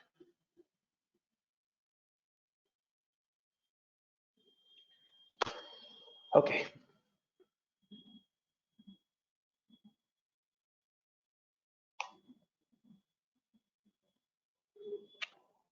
When you are doing forward exchange contract, and you are doing forward exchange contract technique, will you use data of futures? Will you use data of options? Or will you use data of forwards?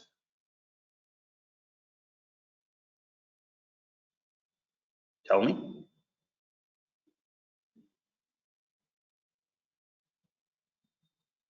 The one I have highlighted in green. Okay. When you are doing forward exchange contract, you won't use the data of futures. Why? Future will be using futures. You won't use the data of options. It will be used in options. In forward exchange contract technique, you will use data of forwards. Am I right? Yes, in forward exchange contract, we have to use data of forwards. We won't use data of futures or options.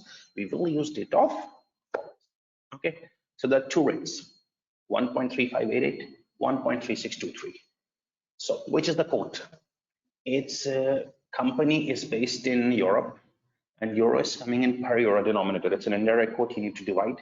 And the lower rate is the buying rate and the higher rate is the selling rate. So what is the buying rate, the lower one, 1.3588, and what is the selling rate, the higher one, 1.3623? So which rate to select? You have to divide, because it's an indirect quote. An indirect quote, lower is the buying one, higher is the selling one. So which rate you should take? Now it's a receipt case or a payment case? It's a receipt case. You are receiving money, so you won't buy, you will sell. Whenever we receive money, we go to money changer and sell. So we will use the selling rate, which is higher, 1.3623. You just have to do this. US dollar,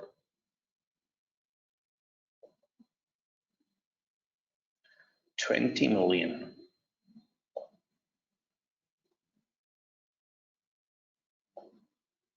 divided by 1.3623.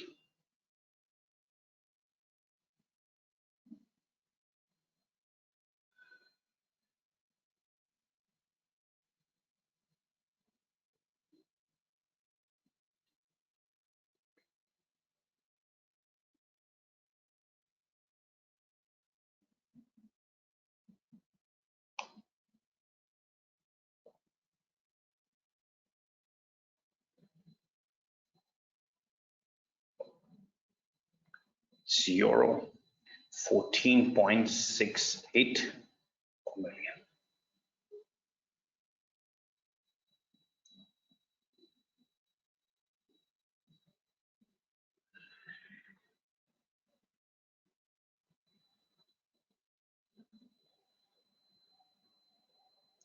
I could have just directly done it via Excel formulas, but I just wanted to show you the complete working. The first technique, forward exchange contract. Obviously, the question didn't ask for any technique. You have to decide.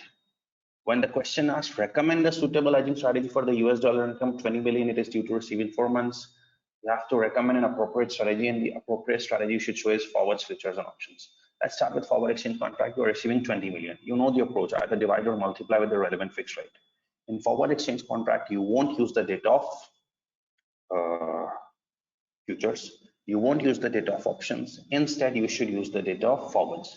To use the data of forwards, it was per euro, it was an indirect quote, so divide. Lower buying, higher selling. In payments, you have to buy, so use buying rate. In receipts, you have to sell, so use the selling rate. You got 14.68 million euros. Okay, If you have any questions, I can take them for you. And then I will move towards the second technique, that is currency futures.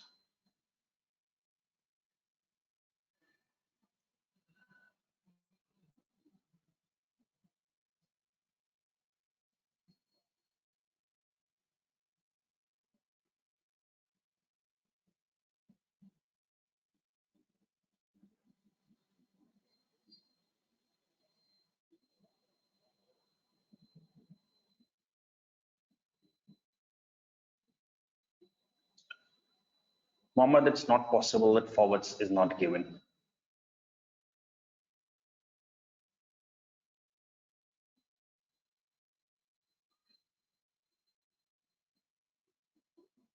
Rounding off is not a problem, don't worry.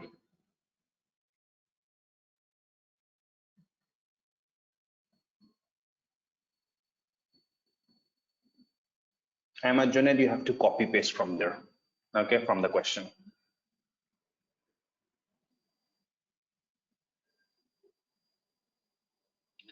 Upasna, it can be marked by a tutor. So Shalika, we can repeat forward exchange contract. Forward exchange contract approach is just one single step. Multiply or divide with the relevant fixed rate. So you are receiving $20 million, multiply or divide. It's an indirect quote, you need to divide. And it's receipt, you need to sell. So take the selling rate, which an indirect quote is higher. Had it been a payment case, I would have taken the buying rate. Okay.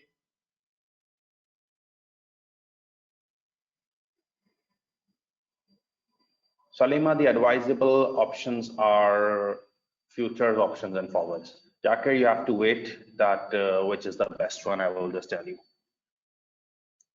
Rakib Zaman, I have told you again and again that even if you have two rates for future, if it's indirect quote, lower is buying, higher is selling. So in receipt case, you have to take the selling one, and in payment case, you have to take the buying ones. It's not a problem at all. I don't know why you are so much worried about it. Believe me, it's nothing like that. Even if you are provided two rates in futures, if it's a payment case, you just need the buying rate, ignore the selling rate. And if it's a receipt case, just the selling rate. Noman, it's up to you. You can type or copy paste.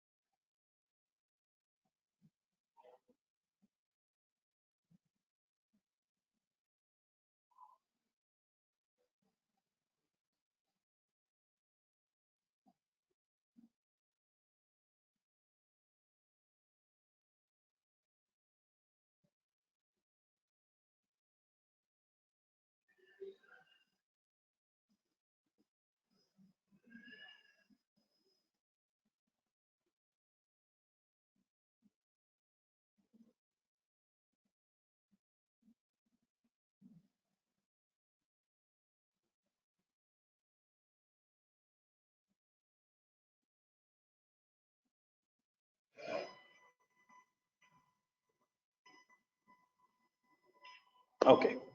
Now let's do currency futures. I have told you in currency futures, you have to perform 3 steps. The first step is lock-in rate.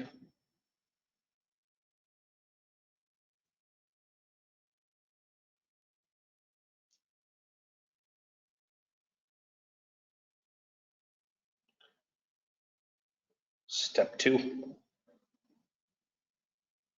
expected receipts or payments. This is the receipts question.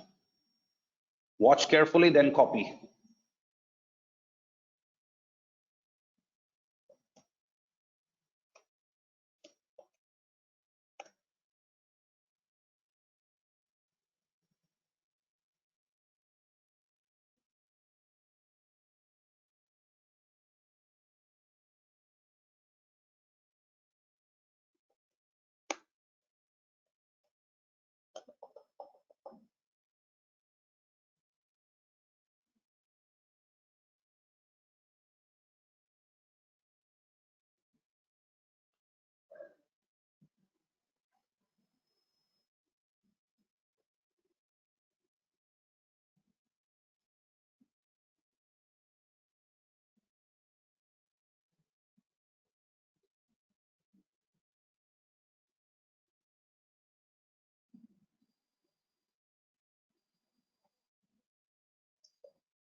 Let's start. The main thing is lock-in rate. So when do you plan to receive the amount? In 4 months? You plan to receive the amount in 4 months. Go back to the question. To solve futures, which data will you use? Futures, options, or forwards? Obviously futures.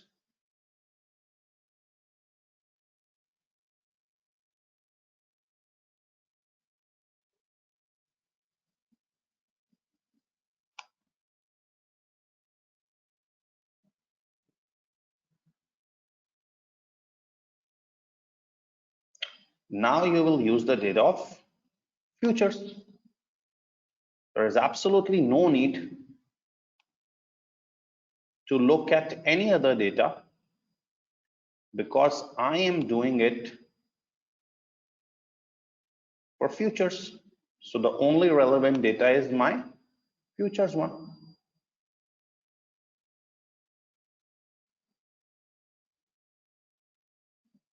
This green tab. Why should I look at forwards? Why should I look at options? Only futures. Okay. So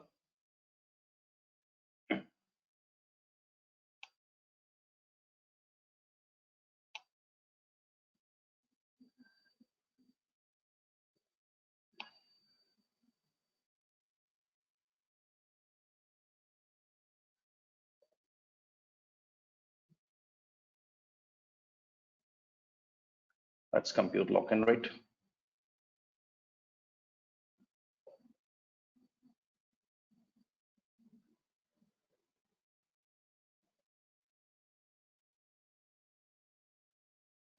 So you were given rates of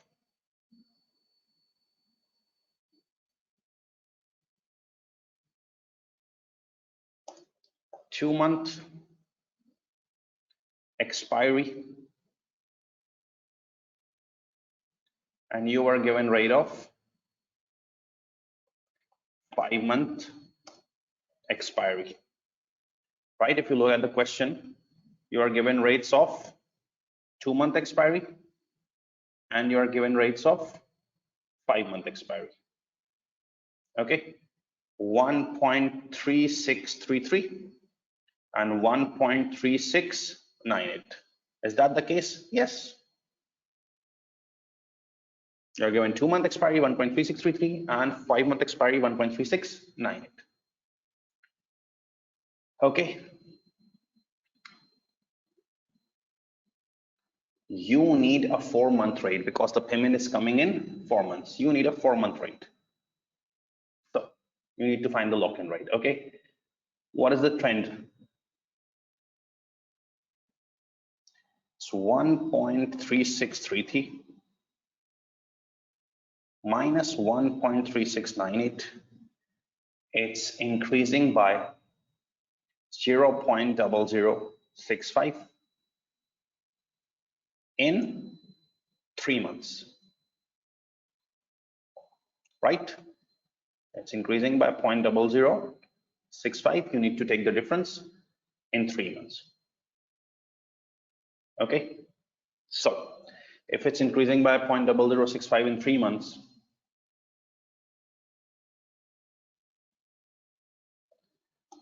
per month is 0.0065 over 3 months equals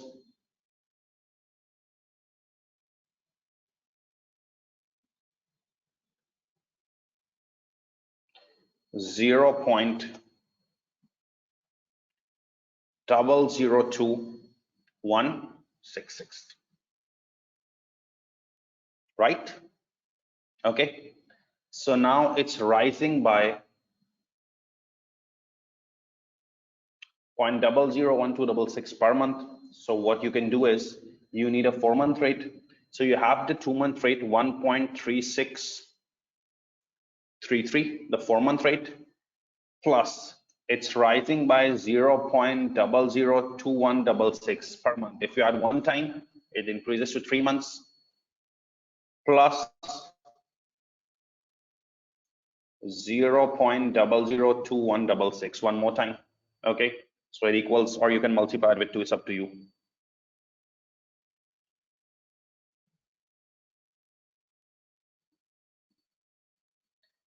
It's 1.36. This is the lock-in rate. Okay.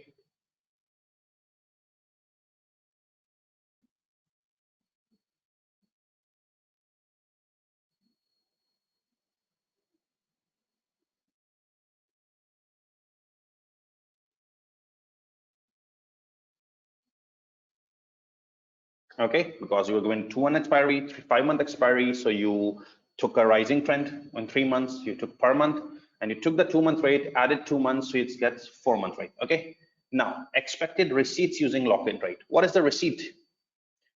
It's USD 20 million. You need to find the expected receipts using this lock-in rate. So what is the receipt? US dollar 20 million.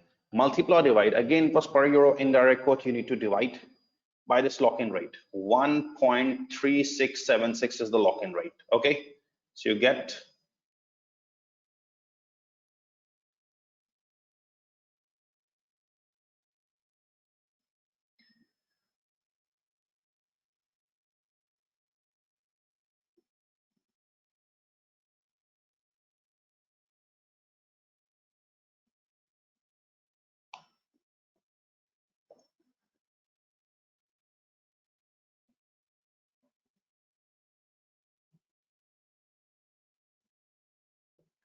euro 14.624 million. Okay, so this is the expected receipt using this lock-in rate.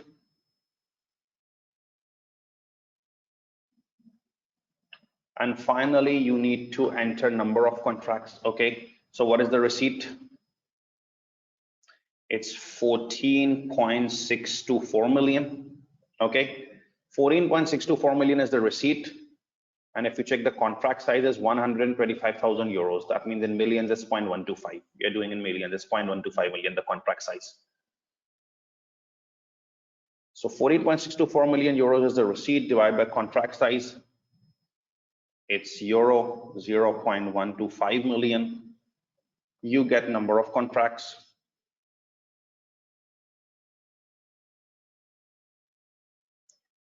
$117 contracts.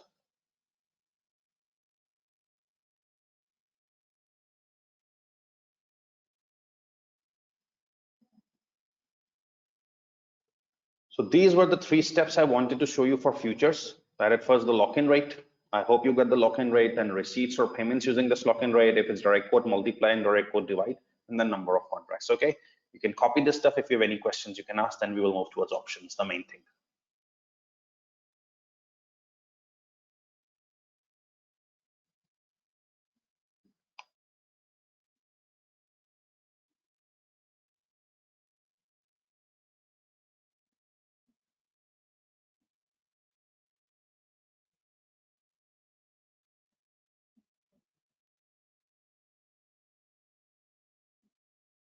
Elmer, we will try. Amdi Fazlul, you can use that approach, no problem. No, for us, we can't use 2 methods because we need to complete the question. If you want basis method, you can do it from the book or kit.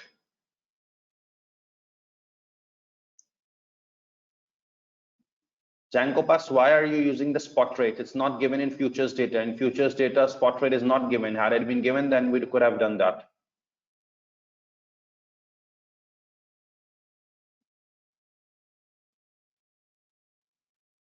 Sufyan, if the question states, then else no need.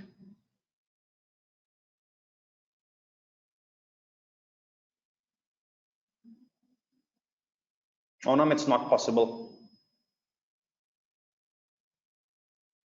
Noman, time management is in your control. You have to decide which headings to give and which not. I can't guide headings, but obviously you need to work smartly. In options, we will round down because we have to deal with underhedged. Here, we don't need to do underhedged. Oriam, because the question didn't ask us for gain or loss on futures.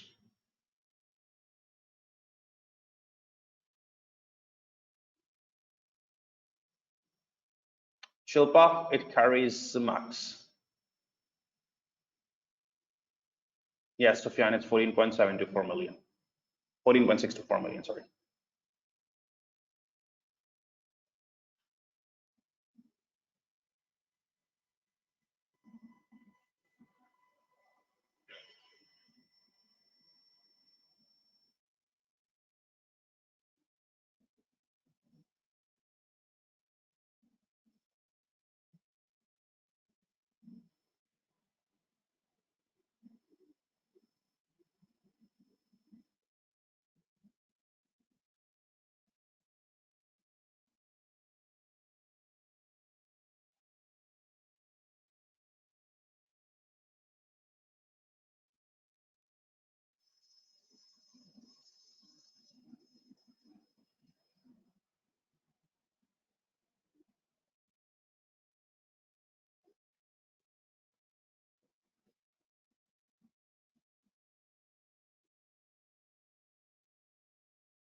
Yes, Evelyn, you're right. Number of contracts is very easy. It's 14.624 million euros. The receipts is coming, and the contract size is 0.125 million euros. So you need to divide them to get the contracts. FNWA, I explained direct and report in detail yesterday, so it is advisable you see the yesterday session.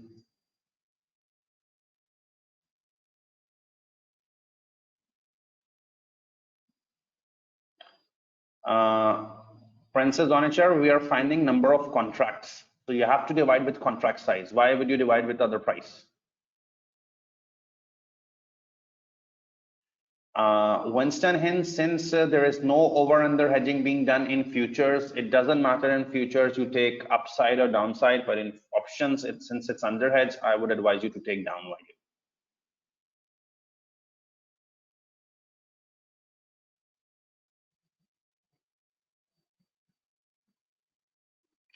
What you have to write, Shilpa, it's better you should refer to my answer.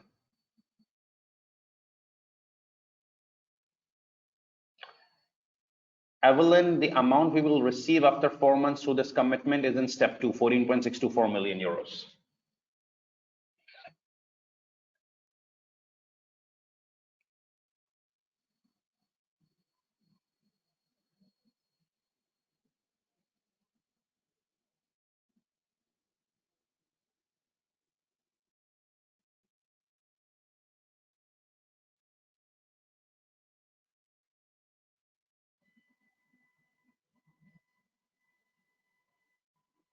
Vishal, it's not possible unless you're applying it wrongly.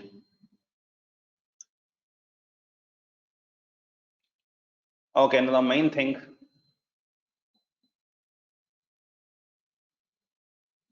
Anuman, what you have to write, you should read my answer provided.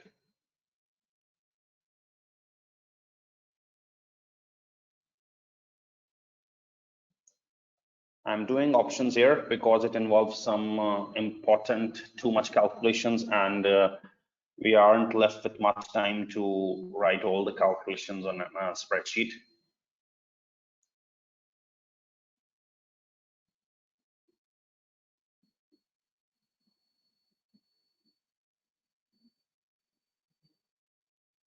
Okay, now stop typing questions because you will lose some important stuff. Better focus on technique number 3 options. Okay.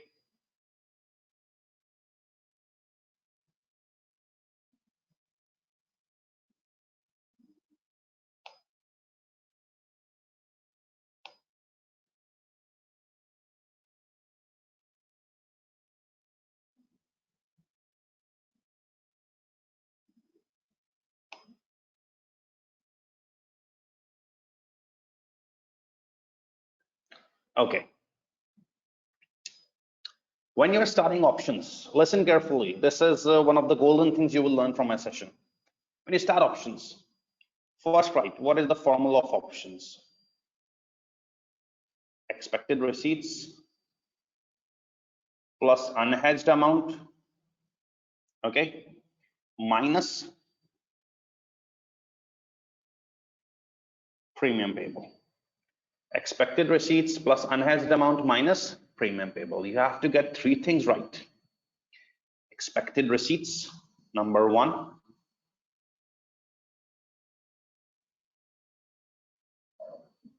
Unhedged, number two. And premium, number three. If you get these three things right, you just have to add less and the options answer will come. Okay. Now, you are about to solve options. So for options, you will use the data of options. For options, you will use the data of options. It's 20 million receipt in 4 months, and you need to use the data of options. Now, firstly, there are two exercise prices given, 1.36, 1.38. 1.36, 1.38. Okay, you have to work on both exercise prices. It carries marks. If more than two are given, you can work any two of your choice. But if two are given, you have to work on both.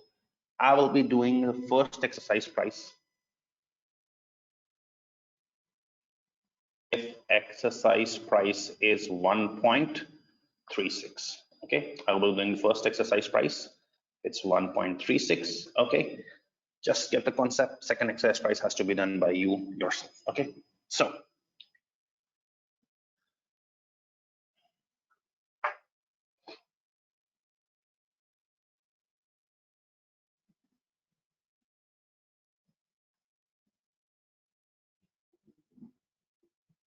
now remember one thing carefully. Remember one thing carefully. I'm doing the first exercise price. Okay, leave the others. When doing options, you will only look at the data of options, the highlighted one. You don't need to see forwards. You don't need to see futures. You will only look at options. Okay, so it's options, contract size euro 125,000, exercise prices dollar per euro, cents per euro. It's an indirect. Okay, you're given two options, calls and puts, 2-month expiry, 5-month expiry, 2-month expiry, 5-month expiry, and the exercise price are given. I'm using the first exercise price. Understand it carefully. Second exercise price has to be taken care of you by yourself. Okay, now the first thing, there are 4 columns of options: 2 months expiry, 5 months expiry, 2 columns for calls, and 2-month expiry, 5-month expiry, 2 columns for put. Okay, one thing, you are receiving money after 4 months. You are receiving money after 4 months. Okay, so obviously 2-month expiry is irrelevant for you because 2 months would have passed and then you will be receiving money. Okay, so 2-month expiry is totally irrelevant for you. The only relevant is 5-month expiry. There is no concept of averaging or locking in like futures and options. No, there are 2 options given, calls and puts, with 2-month expiry, 5-month expiry. Since you're receiving after 4 months, 2 months would have already passed, just cancel them. Only 5-month expiry is relevant. Only 5-month expiry is relevant. Okay, so see, it's a good thing. 2 columns have been eliminated. The 2-month expiry calls, the 2-month expiry puts have been eliminated. Okay, now first thing, the 2 columns are cancelled. Out of these 4 columns, only 1 is relevant. Okay, so I have to eliminate 3. 2 have been eliminated because you are receiving after 4 months. 2-month expiry would have passed, it's irrelevant. Take 5-month expiry. 5-month expiry calls or 5 months expiry puts. People who wrote learn, I'm talking to them. It's a 5-minute lecture and you have to be crystal clear in that. People who wrote learn. Oh, it's a receipt case. Our tutor taught in the class that in receipts we have to sell, take put option. Receipts we have to sell, take put option.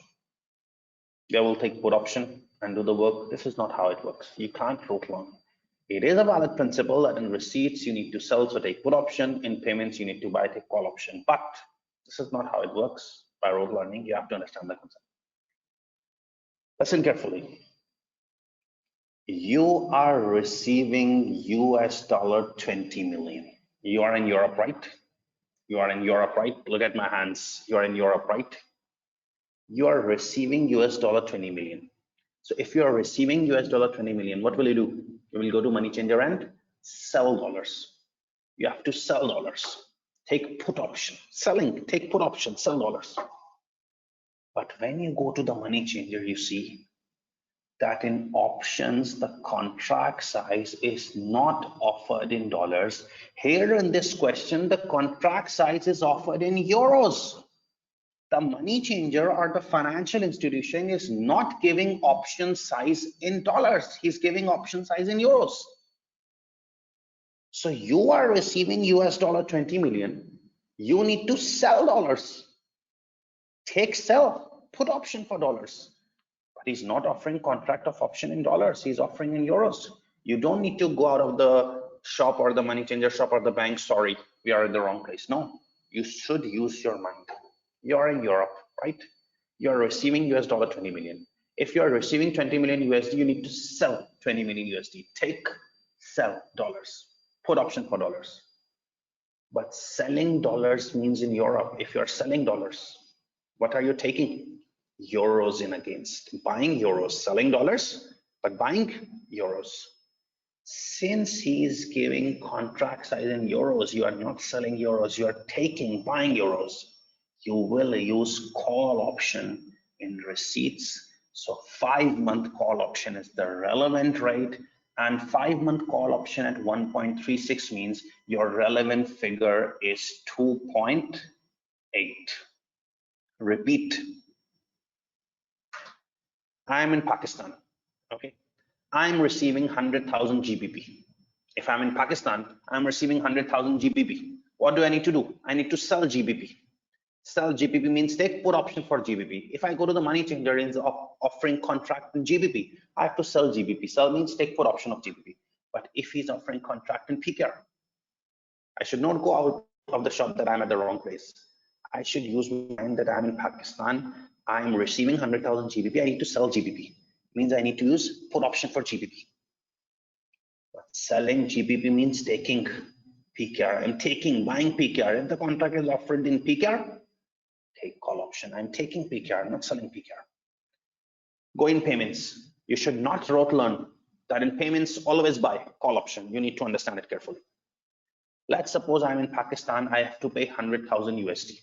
Let's suppose I'm in Pakistan. I have to pay 100,000 USD. So if I have to pay 100,000 USD, I have to buy. If I have to pay 100,000 USD, I have to buy. Buy means call option. So I will go to money changer and tell him I have to pay $100,000. I need to buy. Take call option in buying, in payment. But let's suppose he's not offering contract in dollars. He's offering in PKR. I need to make payment of $100,000, buy $100,000, take call option. But if the contract is in dollars, then I have to buy. If the contract is being offered in PKR, I am buying dollars. What is buying dollars? Giving, selling PKR. Buying dollars means I have to give PKR, sell PKR. If the contract is in PKR, I have to sell PKR, take put, even in payment. But if the contract is in dollars, I have to buy dollars, take call option. I'm repeating again. It's a very important concept. I am in Europe at the moment in this question. Okay. And I'm receiving $20 million. So your principle is correct. If you're receiving $20 million, you need to sell it. Take put, right to sell. But you are selling dollars. The contract is not in dollars. The contract is in euros. See in the question, the options contract is in euros. You're selling dollars. You have to sell dollars, but take euros, buy euros. So since it's in euros, you are not selling euros, you're buying, take put option. So put option, sorry, call option in 5 months, it's 2.8. I am in Europe one final time. I am in Europe. I'm receiving $20 million. So if I'm receiving $20 million, I have to sell euros, take put option. If I am in Europe, I'm receiving $20 million. I have to sell dollars. Receiving dollars, I will sell. Take put option for dollars. But if the contract size is given in dollars, then we can do that. That I'm receiving $20 million, I have to sell dollars. Take put option for dollars. The contract size is in euros. So selling dollars means I'm taking euros in against, buying euros. Take call option because you're buying euros. Call option buying means call. 5 month call option, you have already canceled 2 months. So at 1.36 price, 2.8 is the relevant premium. Okay. I can take the questions regarding this, then I will complete options because that was the main thing. The calculation is easy.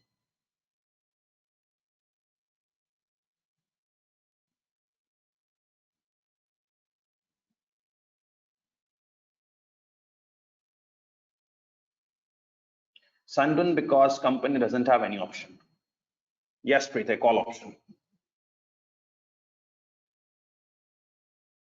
Shalika, if the contract is being offered in dollars, I'm receiving dollars, I have to sell dollars. Selling means take put option for dollars. But here the contract is in euros. So selling dollars means taking euros.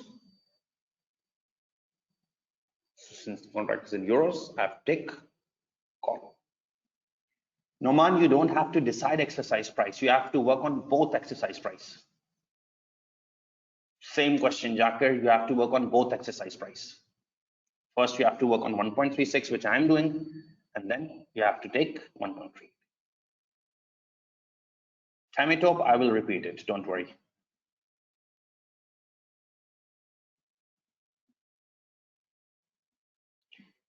The people were asking which exercise price we should take. You are given with two exercise prices. I have told you, you have to work on both exercise price. Firstly, you have to do on 1.36, then you have to do on 1.38.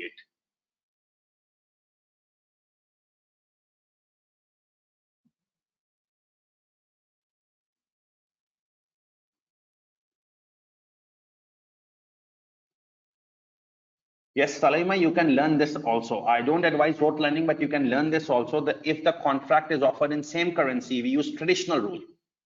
Selling put, buying call. But if the offering currency is in different currency, then the rules change.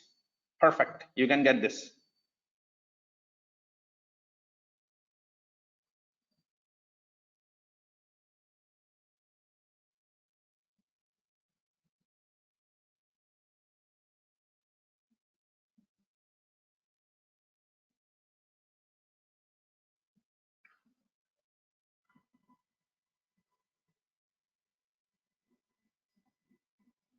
So I am repeating it again on request of few students.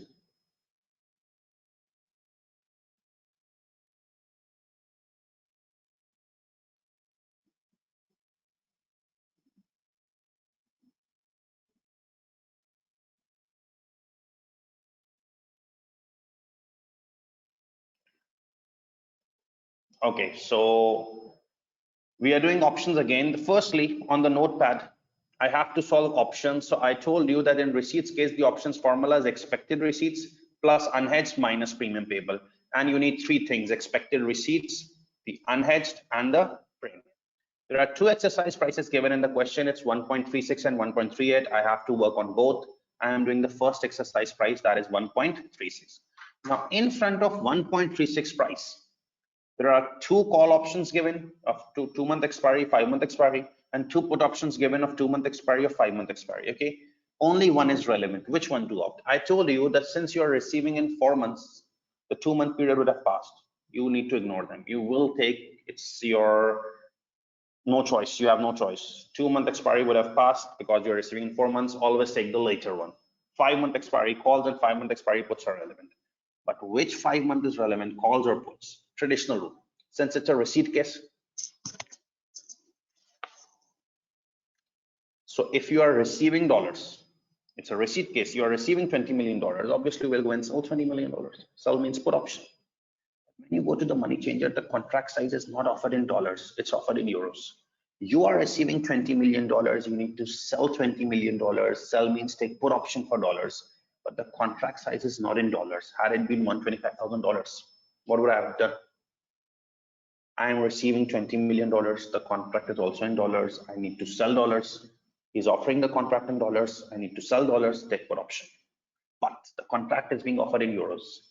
I'm receiving $20 million. I need to sell dollars. Take put option for dollars, but the contract is not being offered in dollars. So selling dollars means taking euros, buying euros. Selling dollars means taking euros. You won't just sell $20 million and go empty-handed. No, selling dollars means you are taking euros. So you are taking euros. If the contract is in dollars, you need to sell dollars, take put option. But if the contract size is in euros, you are not selling euros, you are taking euros. Take call option. So in receipt, we are taking call option, even though I taught you that in receipt, we need to sell take put option.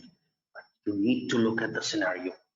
If you are receiving $20 million, you need to sell $20 million, take put option. The contract is in dollars, then put. If it's in other currency, your call. If you have to pay $20 million, you have to buy $20 million, take call option for dollars. If the contract is in dollars, take call option, you need to buy dollars. But if the contract is in euros, buying dollars means giving something, selling euros. If it's in euros, take put option. Here it's a receipt case. One last thing, if I'm receiving something $20 million, I need to sell dollars, I need to take put option for dollars. But the contract is not in dollars, it's in euros. Selling dollars means I'm taking euros. I'm being offered in euros, so I'm taking euros, call option. 5-month call option is relevant, and at 1.36, it's 2.8. Okay, now let's start the working and finish it. The first thing you have to do is to find expected receipts. Now, how do you find expected receipts? Remember, it's number of contracts into contract size. Number of contracts. I've told you the working of number of contracts. Number of contracts is expected receipts or payments divided by exercise price. What is the exercise price I'm using? 1.36 over contract size. It's 0.125 million. It's 125,000, so 0.125 million.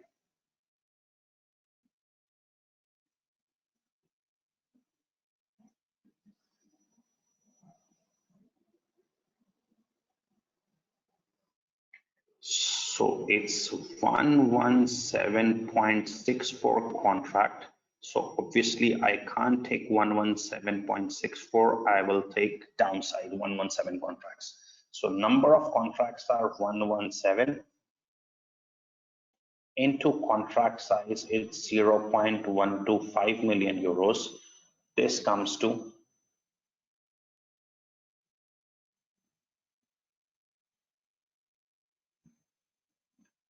14.625 million euros.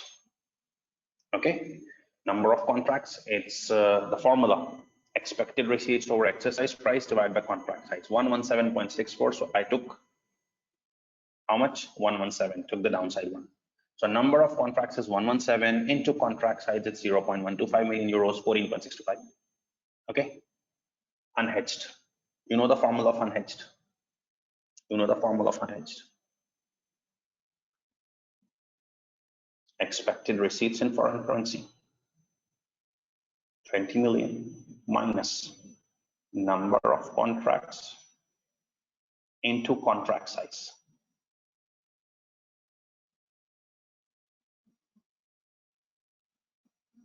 Into exercise price.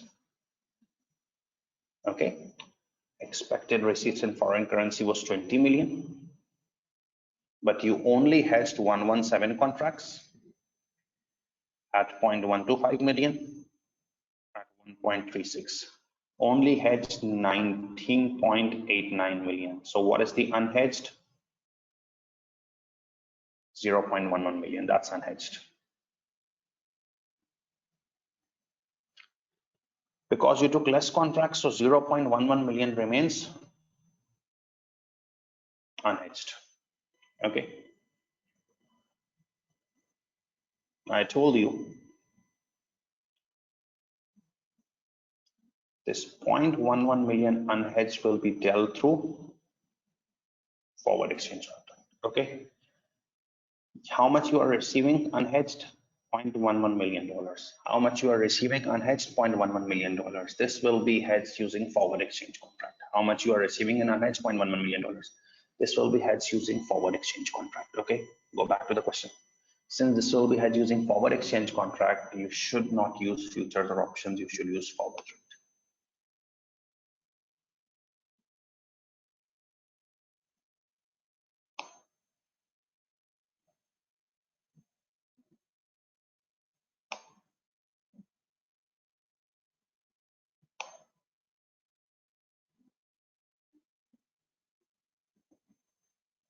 Right?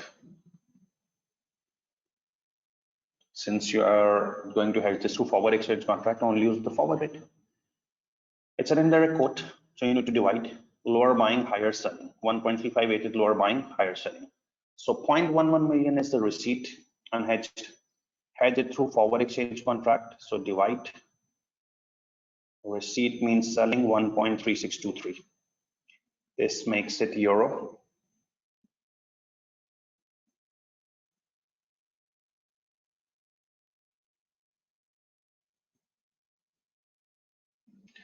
$0.08 million.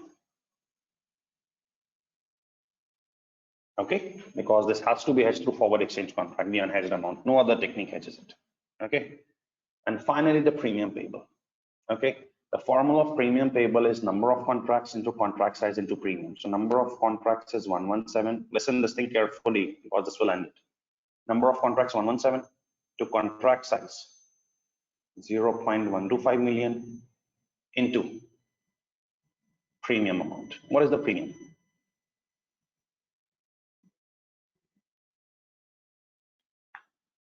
I told you that these middle values mentioned 2.35, 2.8, 2.47, these are the premiums. Okay, so 2.8 is the relevant premium because in my calculation every column was irrelevant except the 5-month column.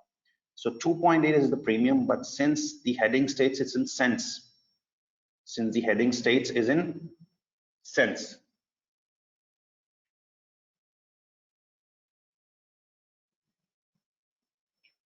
so I should write it as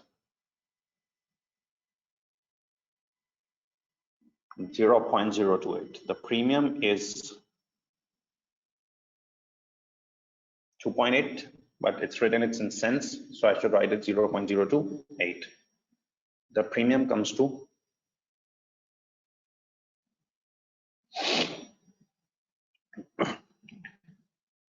0.4095 million. Now this premium has to be paid now. Okay, so since this premium has to be paid now, use spot rate.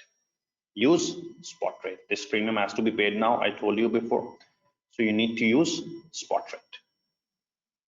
Okay, how much is the premium? $0.4095 million. Use spot rate. Go back to the question, use spot rate. What the spot rate? It's per euro. Euro is again in denominator, indirect quote, divide it. Okay, so I need to pay the premium. There are two spot rates, indirect quote, lower buying, higher selling. I need to pay premium. I won't receive the premium, I need to pay premium. So if you need to pay premium, in payment you use buying rate or selling rate. In payment you use buying rate. So use the buying rate which is lower, 1.3585.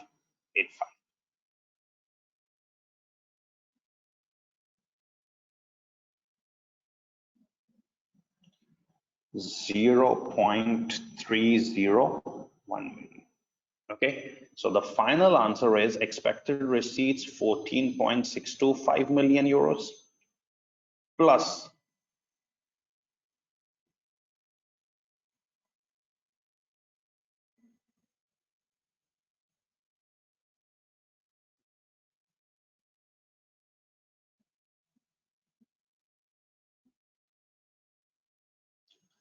unhedged 0.08 million minus premium 0.301 million. Okay, the final answer will be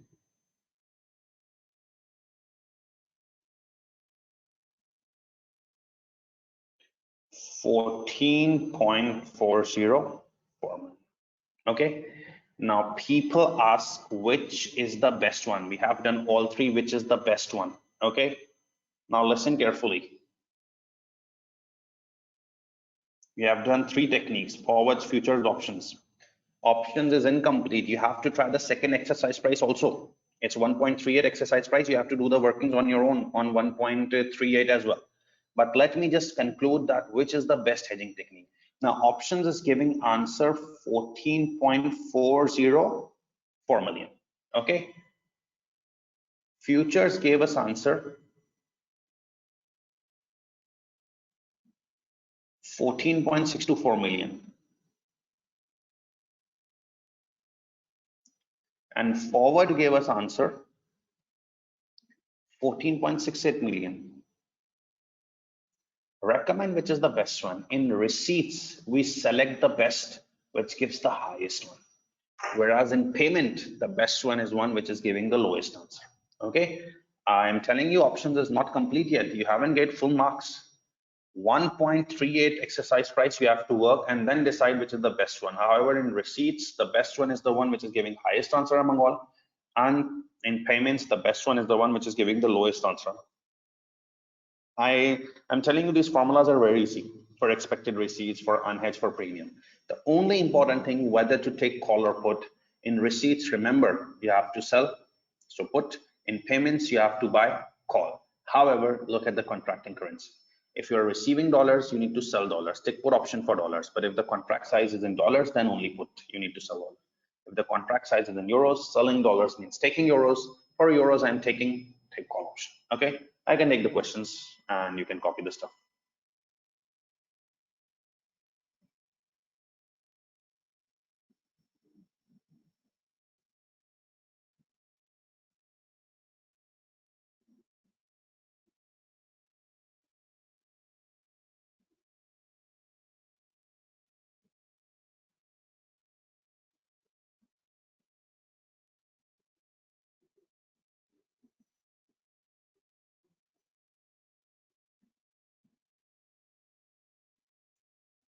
Yes, Sufyan, you can do that.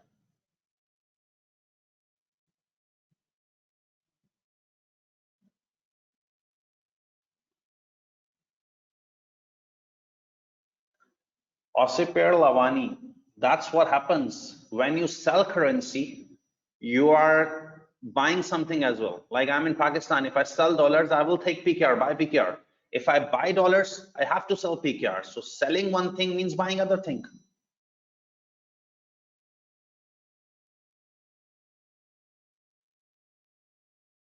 Sandun, we don't require profit and loss working. Yes, Adirato, you are all right. You are perfectly right. 0.125 million is the contract size because the contract size is 125,000 euros. So since I've done every working in millions, I took it in millions.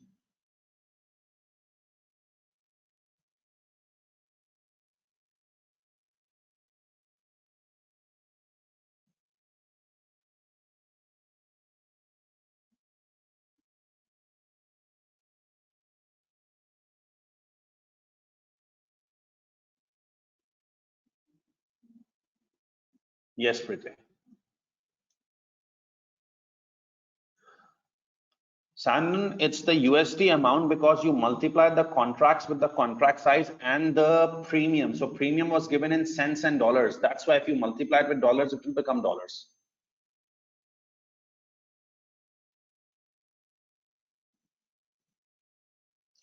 Ahmad Junaid, because premium has to be paid. If you are paying, you need a buying rate. You will buy. Almir, again, the premium is in dollars because you multiplied it at 0.0208 and you can see the heading, it's cents, it's dollars.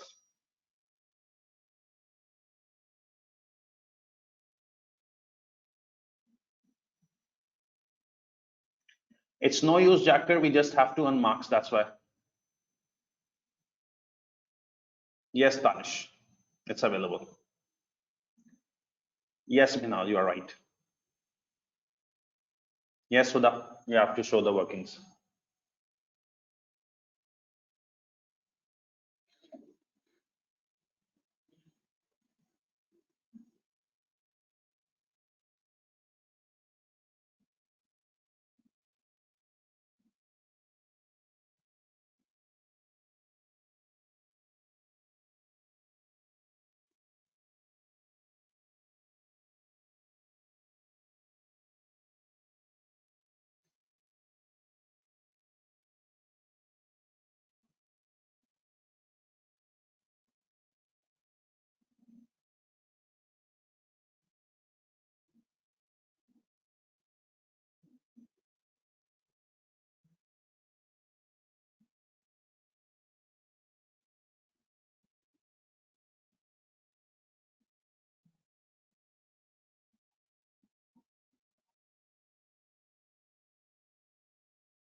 Minal, I told you we have to show two strike price workings, two exercise price workings. So it's up to you, you select the nearest one or not.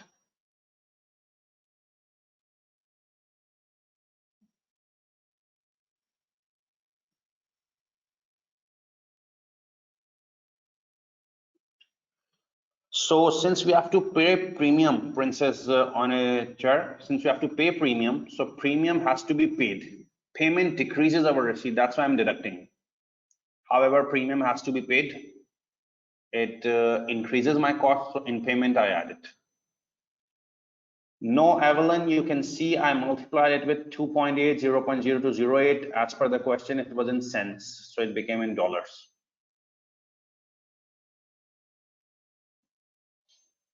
Onam, you can use any method, basis or lock-in one. Yes, Faraz, you should take a lower end contract. Menahil, I use 1.3585 because premium has to be paid, and payment means we have to buy. That's why buying rate. Now, Muhammad Yunus, I am constantly solving everything on spreadsheet. Since we had to complete this question right within the available time, Excel would have taken time. I hope so. You have got a complete crystal idea on how you need to present things on spreadsheet in the last two questions. So I would advise you, you should solve this on spreadsheet yourself.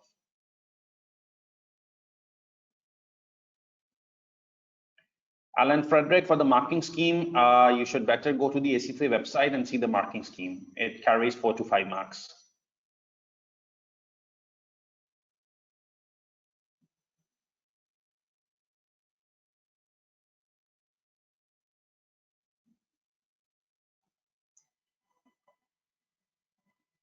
Now, just to make sure that options is under grip, I had to work on other one, the exercise price 1.38, because I have to solve two exercise prices.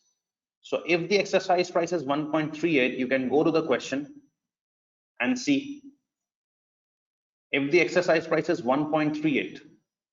I have canceled the 2-month premiums and I have decided to take call option. So here the premium is 2.23. Now, if you need to find expected receipts, it's number of contracts into contract size, number of contracts is 20 million over 1.38 now, divided by contract size, 0.125 million. So the number of contracts come to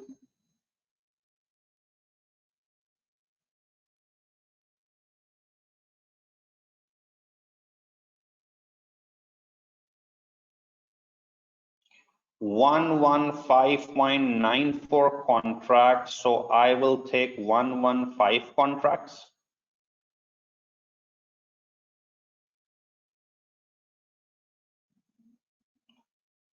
Into contract size. 0.125 million. 14.375 million euros. Okay. Then unhedged expected receipts were 20 million, but I was only able to take 115 contracts at an exercise price of 1.38 and a contract size of 0.125 million. Okay. So out of 20 million, I was only able to hedge 19.8375 million. So unhedged remains 0.1625 million. Okay, this unhedged has to be hedged through forward. So 0.1625 million is the receipt. We will use forward rate, indirect code divide, and the forward rate was 1.3623. The 4-month forward rate, 0.119 million euros. Okay, and finally the premium. So it's number of contracts into contract size into premium. It's 2.23 means in cents 0.0223. So it becomes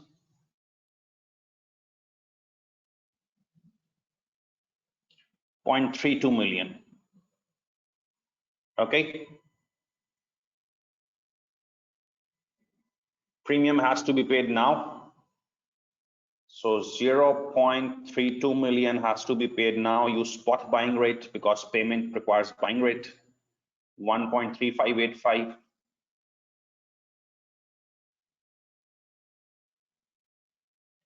It's 0.236 million euros. So the final answer will be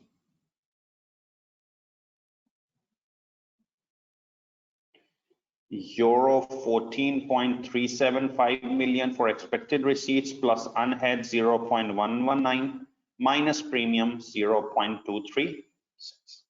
Okay, so I hope the approach is clear to you. Again, the risk management basically means getting the correct option. So I have told you that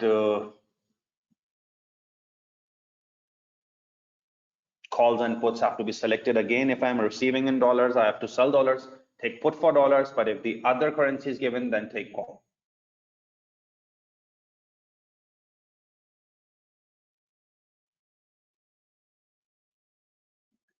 Preeta, you're welcome. Highly appreciated. Okay, so the time is up for today. Feedback for today's session. I need your comments and then I will end the class.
Thank you everyone for your wonderful comments.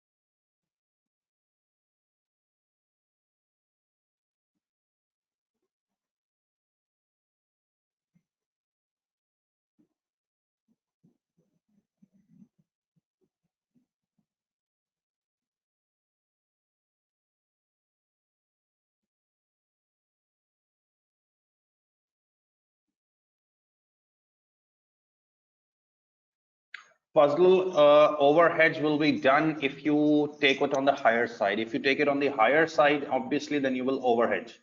Instead of 115.94, if you take 116 contracts, that means you're overhedging. And then you need to change the sign in the formula. So better use the underhedge technique.